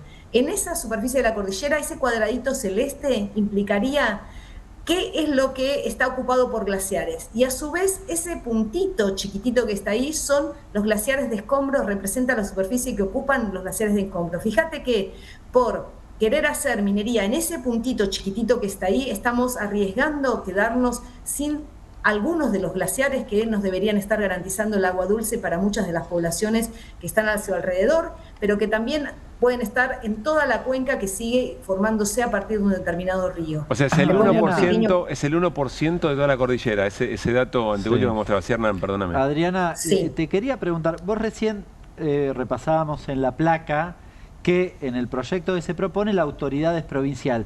A ver, ¿vos tenés desconfianza con el control, el abordaje que puede tener una autoridad provincial sobre el área periglaciar? Mira, no tengo pruebas, pero no tengo dudas de que lamentablemente las autoridades provinciales muchas veces se ven tentadas con inversiones que quieren hacer actividades en ese 1% que acabamos de mostrar de la cordillera, que podría hacerse en otro lugar, pero que probablemente en ese lugar sea más fácil, sea más accesible, le dé más ganancias a ciertas empresas y que ya tienen compromisos en esos lugares. Entonces, claramente me parece que hay dos cuestiones. Que le agreguen la palabra criterio científico, que es la única modificación que entiendo que le hicieron a lo que entró en el Senado y que salió después aprobado, a lo que puedan hacer las provincias, no me garantiza que ese criterio sea homogéneo y un criterio científico debería ser el mismo absolutamente en todas las provincias. No debería tener que cambiar de provincia a provincia, ¿no es cierto? Por más que tengan características diferentes, me parece que el criterio científico justamente lo que garantiza es homogeneidad y es, digamos, la sustentabilidad. Si quieren participar en conjunto con algún comité, eso se podría reglamentar, de que las diferentes provincias puedan acercar a sus técnicos especialistas al Vianiglia para conformar algo que tenga un criterio único. Entonces me parece importante eso. Adriana, y te pregunto específicamente, a ver, hay dos personas que fueron parte de la gestión anterior, Flavia Rollón, que fue secretaria de Energía, y Ávila, que fue secretaria de Minería, si no me equivoco, que las dos apoyan la modificación. ¿Qué hay detrás de eso? Y bueno, yo también me pregunto lo mismo, por eso te decía, yo no tengo la prueba, no puedo acusar a quien no puede, digamos, defenderse, ni teniendo pruebas concretas para poder hacer, pero me sospecho que quien defiende que cómo no hay científicos en nuestras provincias que puedan decirlo, me parece extraño, sobre todo pensando en esto que te decía antes, ¿no? O sea, el criterio que utiliza el Vianiglia es un criterio que requiere un montón de especialización, un montón de formación. Nosotros hemos visitado justamente el Vianiglia con otras diputadas y diputados, no solo de nuestro bloque de Fuerza Patria, sino que también estuvo Esteban Paulón, Maxi Ferraro, digamos, Cigarán se conectó porque no podía viajar en ese momento, pero estuvo muy interesada en entender las explicaciones que nos daban los técnicos y las técnicas del Vianiglia, ¿no? Como investigadora también entiendo y reconozco lo que significa toda la trayectoria. Creo que cuando Rollón dijo que, bueno, ¿cómo en las provincias tenemos también técnicos y que pueden hacer este trabajo? Sí, probablemente lo puedan hacer, quizás no con todas las herramientas necesarias, quizás cambiarle lo de la función hídrica me parece muy peligroso porque se reconoce en todo el mundo que cualquier glaciar de estos, cualquiera que contenga agua congelada, digamos, en su interior, en algún momento va a cumplir una función hídrica importante. La verdad que no tiene mucho sustento decir eso, y además hay otra cuestión de que muchos de estos glaciares alimentan cuencas de ríos que atraviesan varias provincias. Entonces, no solo, digamos, no puede haber un criterio provincial en esos casos, claro, claramente. En el caso de La Pampa, por ejemplo, ¿no? En el caso de La Pampa, por ejemplo, que ya viene sufriendo con el río Atuel, pero por ejemplo el río Colorado, que se genera, digamos, en Mendoza, atraviesa La Pampa, Río Negro, llega incluso hasta la provincia de Buenos Aires y garantiza justamente, claro, digamos, muchísimas actividades productivas. Adriana, vos sos investigadora científica, física de formación, fuiste presidenta de la Comisión Nacional de Energía Atómica. Uno imagina hipótesis, o como decías vos, no tengo pruebas, pero no tengo dudas, que debilitar el sistema científico-tecnológico también colabora en debilitar las barreras para este tipo de avanzadas. Sí, claramente, así que si yo tuviera que sugerir una modificación a la ley, pediría garantizar el presupuesto para que las instituciones científicas que tienen que seguir, digamos, monitoreando y avanzando en estas temáticas, pudiendo mostrar cómo van lamentablemente retrocediendo estos glaciares, puedan tener los recursos y las herramientas y no se sigan yendo los profesionales por los bajos salarios y por la falta de inversión en el sector científico-tecnológico. Adriana, muy clara la explicación. De hecho, cuando termines el mandato, columna de Ciencia y Tecnología, QR te recibe con brazos abiertos. Le decimos a Claudio Martínez que le haga un poquito de lugar. Va a comprar llaves, mano. Adriana, muchas gracias. Podemos tener muy buena relación y participar de vez en cuando en contar algunas cosas, ningún problema. Y bueno, y sobre todo pensando de que no solo el conocimiento científico, fíjate que el conocimiento de las comunidades, tenemos representantes de varias comunidades de la región que han venido hoy hasta acá, han recorrido miles de kilómetros desde Jujuy hasta, digamos, Tierra del Fuego y, digamos, algunos representantes de Neuquén, de Río Negro, y que vienen con sus voces ancestrales, tratando de ver que hay sabiduría también en esa convivencia con la naturaleza que también tenemos que escuchar y que lamentablemente hoy he escuchado expresiones muy, te diría, agresivas en contra de estos saberes y me parece muy horroroso que no podamos respetar la pluralidad de voces. Adriana, gracias. Seguimos, por supuesto, de cerca lo que pase mañana en la audiencia virtual y el tratamiento, si es que efectivamente esto sigue hacia la Cámara en las próximas semanas. Un gran abrazo. No, un abrazo, gracias. Vamos a hacer una breve pausa en QR, volvemos y Hernán Lecher nos cuenta algo de salario, algo de consumo, algo de producción. Moví a tu pyme, moví a tu comercio, moví a tu campo.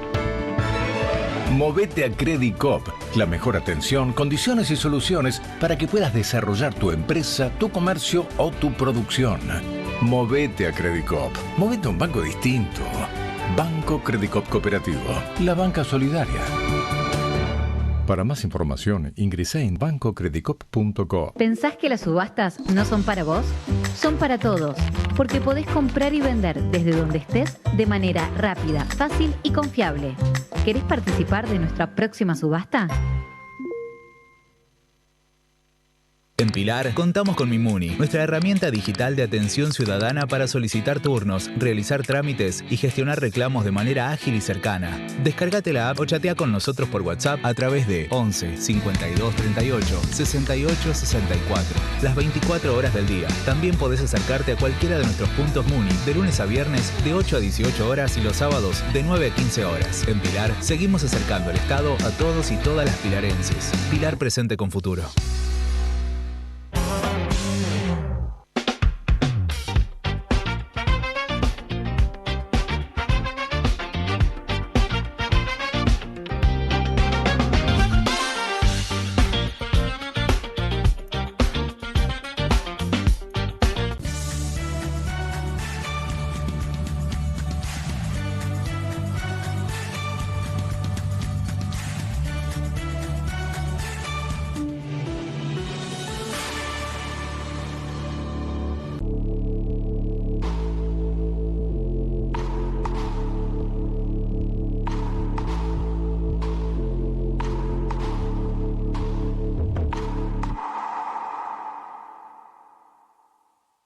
mansito el caballo?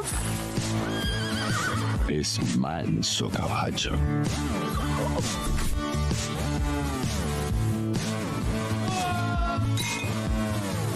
Manso asado. Manso. Manso destino.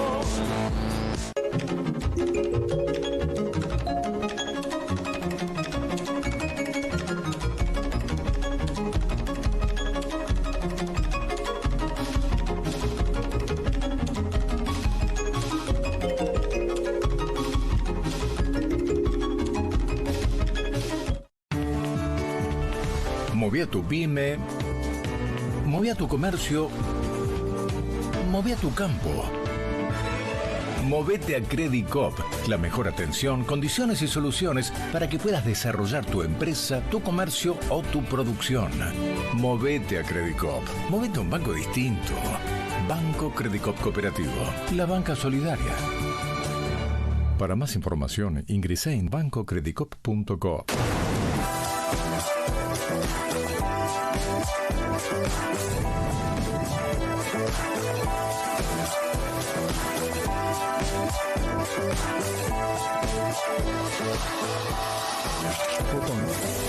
Todo esto en Neuquén. Canal E. Todo el tiempo. Toda la economía. Hay un código que identifica a cada pasajero. El de él es HIT, porque sabe que pagar el estacionamiento con el celu es un hit de verano, de invierno y de todo el año. Uf, casi. Hacemos de cada aeropuerto tu aeropuerto. Aeropuertos Argentina.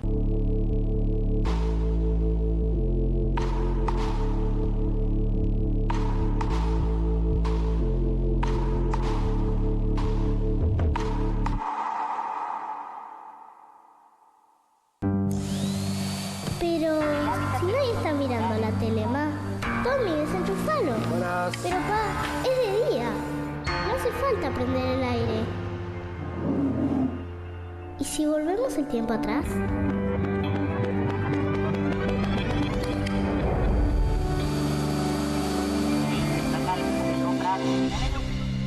Sí.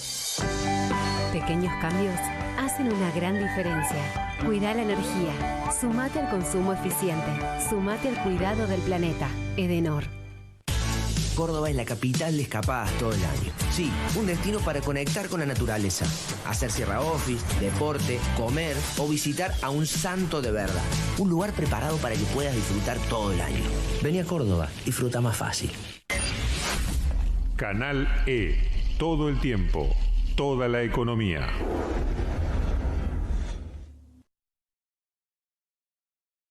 Siempre hay algo detrás que ayuda a que las cosas sucedan. Y eso es lo que hacemos. Detrás de un buen asesoramiento financiero está la entidad líder del Cono Sur. Puente.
Bueno, vamos a meternos en algunos datos de política económica, de empleo y de industria que hoy publicó, por ejemplo, el propio ministro de Regulador, ¿no?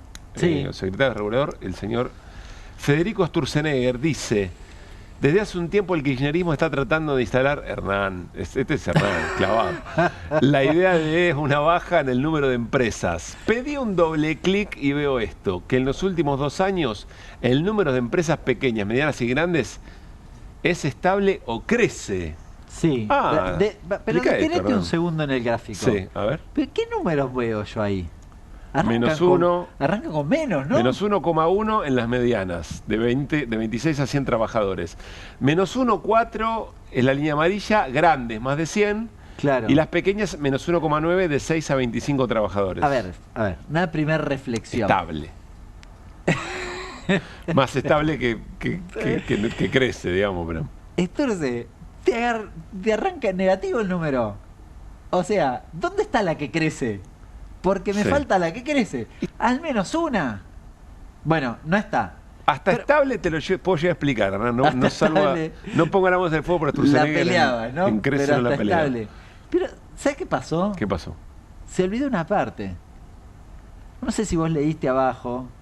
Bueno, ¿hasta cuántos trabajadores? De 6 a más de 100, digamos, ¿no? Sí. ¿Y de 1 a 5? Y no debe ser relevante, Hernán. Bueno, una compañera conocida, Florencia Gutiérrez. Claro. Fue columnista de QR en el año del debut. Exactamente. Le contestó esto: ministro, se olvidó una línea. Las empresas de hasta 5 trabajadores. Mirá cómo se mueve pareció la línea roja, la delgada línea roja. Se olvidó esa línea, justo. No es un universo menor, son el 70% de los empleadores en la Argentina. ¿Qué tal?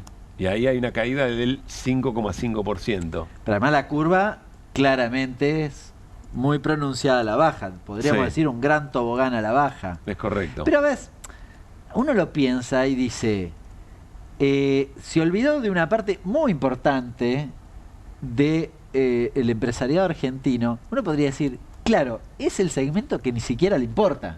Total, de 1 a 5, ¿qué me importa? Es a lo sacrificar. Sí, desaparecieron 20.000. Es una práctica de este gobierno no solo ocultar, sino hacer trampa. Un poquito más tarde, hace un rato nomás, el Sturzenegger contestó. Porque seguramente hay un error. Sí. Dijo, para larguísimo. Para los que se frustraron, léeme una partecita.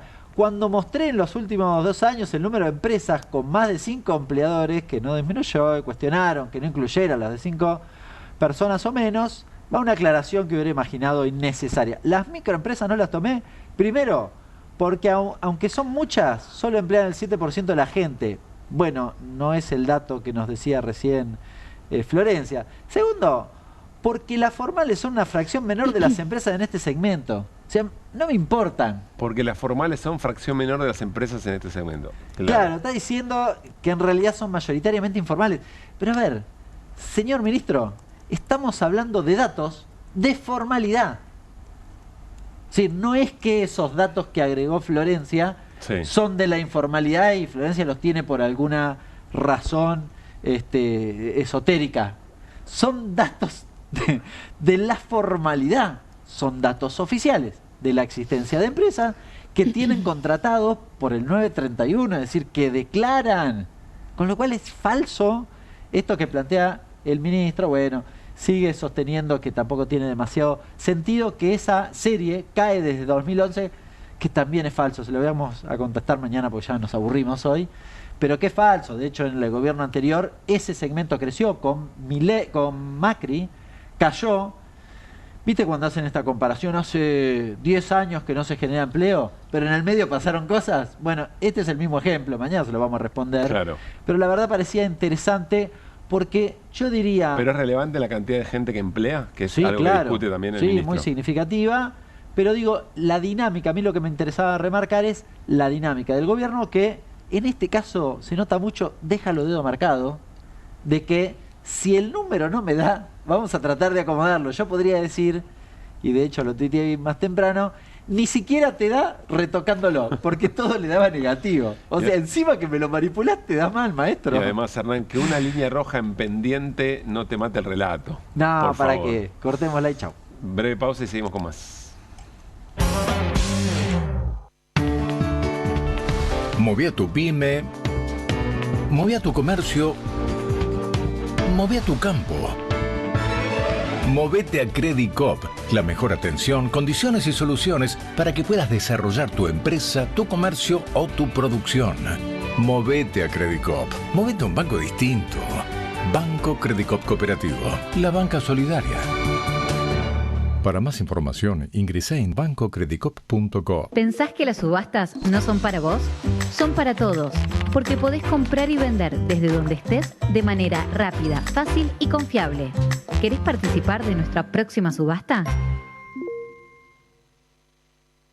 En Pilar contamos con Mimuni, nuestra herramienta digital de atención ciudadana para solicitar turnos, realizar trámites y gestionar reclamos de manera ágil y cercana. Descárgate la app o chatea con nosotros por WhatsApp a través de 11 52 38 68 64. Las 24 horas del día. También podés acercarte a cualquiera de nuestros puntos Muni de lunes a viernes de 8 a 18 horas y los sábados de 9 a 15 horas. En Pilar seguimos acercando el Estado a todos y todas las pilarenses. Pilar presente con futuro.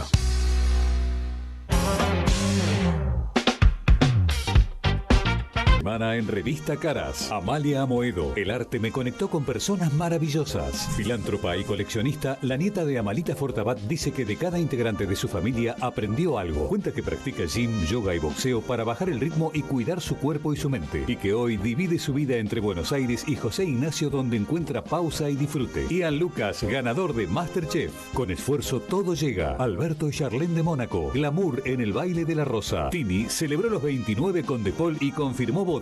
John Malkovich en Buenos Aires. Me atrae la melancolía del tango. Todo esto y mucho más en Caras, que ya salió. Siempre hay algo detrás que ayuda a que las cosas sucedan.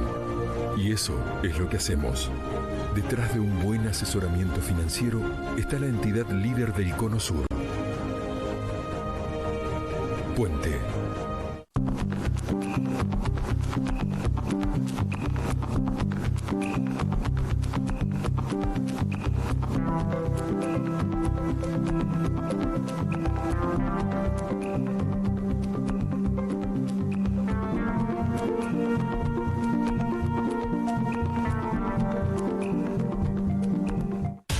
Córdoba es la capital de escapadas todo el año. Sí, un destino para conectar con la naturaleza, hacer sierra office, deporte, comer o visitar a un santo de verdad. Un lugar preparado para que puedas disfrutar todo el año. Vení a Córdoba, disfruta más fácil.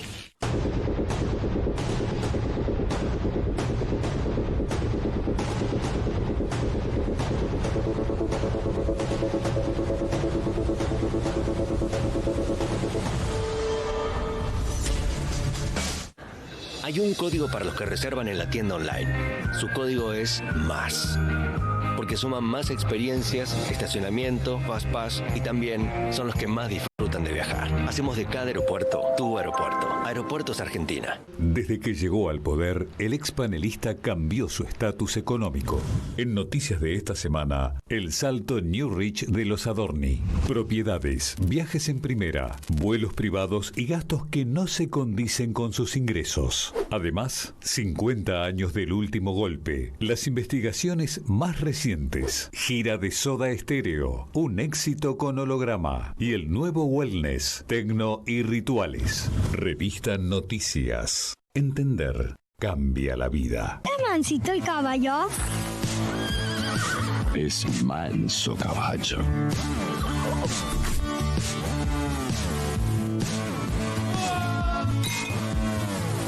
Manso asado. Manso. Manso destino. Canal E. Todo el tiempo. Toda la economía.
Bueno, estamos llegando al final de QR. Quería compartir con ustedes y con Irina y con Hernán también, porque quizá lo vieron, pero no les avisé que lo íbamos a jugar para el cierre del programa. Son otras agendas, pero para mí están directamente vinculadas al modo en que discutimos las cosas que nos son comunes. Miren lo que pasó en Estados Unidos.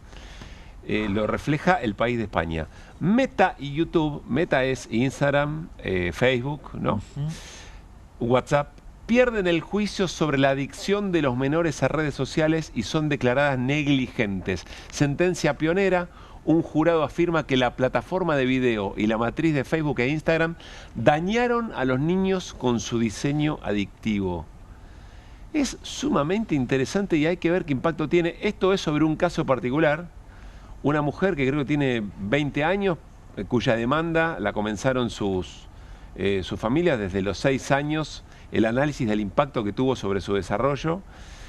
Pero esto habilita demandas de un montón de otros casos particulares y básicamente lo que pone arriba de la mesa es de qué manera redes sociales, o si ustedes quieren, creo que hay un libro que se llama La generación ansiosa, sí, que muestra cómo los y las adolescentes que tuvieron en su adolescencia injerencia de esta internet que conocemos hoy, más teléfonos inteligentes, tienen un cambio cognitivo y sobre todo en su sistema emocional muy pero muy fuerte, tendiente a la adicción. Sí. Parece interesantísimo y muy relevante. Me parece interesante, quizás en el plano de la salud, si querés que lo planteabas, también en el plano económico, porque ¿por qué? De esto deriva una discusión sobre la regulación de este tipo de plataformas y estamos hablando de los tecnomillonarios globales, que son los que mueven, te diría, la economía global. A eso sumales los socios necesarios, que son todo lo que tiene que ver con los recursos naturales, que, no sé, el que maneja el cobre, el litio y las tierras raras, porque los necesitan los tecnológicos, ¿no? Pero estás hablando de ese segmento, el segmento que más ha ganado, si vos te fijás, entre los más ricos, no sé, el listado de Forbes, no me lo acuerdo de memoria, pero en los primeros 10 son todos del sector tecnológico. Lo vimos hace poco, efectivamente. Son esta gente. Que encima nos contó Claudio Martínez, que se están volcando hacia la guerra, además. Claro. Pero es interesante porque es el tablero de las corporaciones versus los estados. Sí. En un capítulo muy interesante, y hay varios países que están regulando, ¿no? Australia, España va en la misma dirección. Sí. Se prohíben redes sociales antes de los 16 años. Bueno, acá algunos establecimientos también.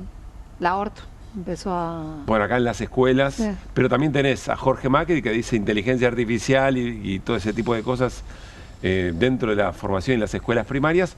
Por suerte tenemos un gobierno que hace del Estado todo, ¿no? Una regulación y perdón, ese era otro tiempo. Sí, acá tenés la justicia diciendo esto no. Sí. Es decir, te marca una línea, ¿no? Ya no es un debate de si los estados creen que puede. Acá te está diciendo hay un daño concreto probado. Y marca una raya. Por eso me parece muy trascendente. Te insisto. Sí, es muy interesante porque es un tópico donde no había una definición contundente. Total.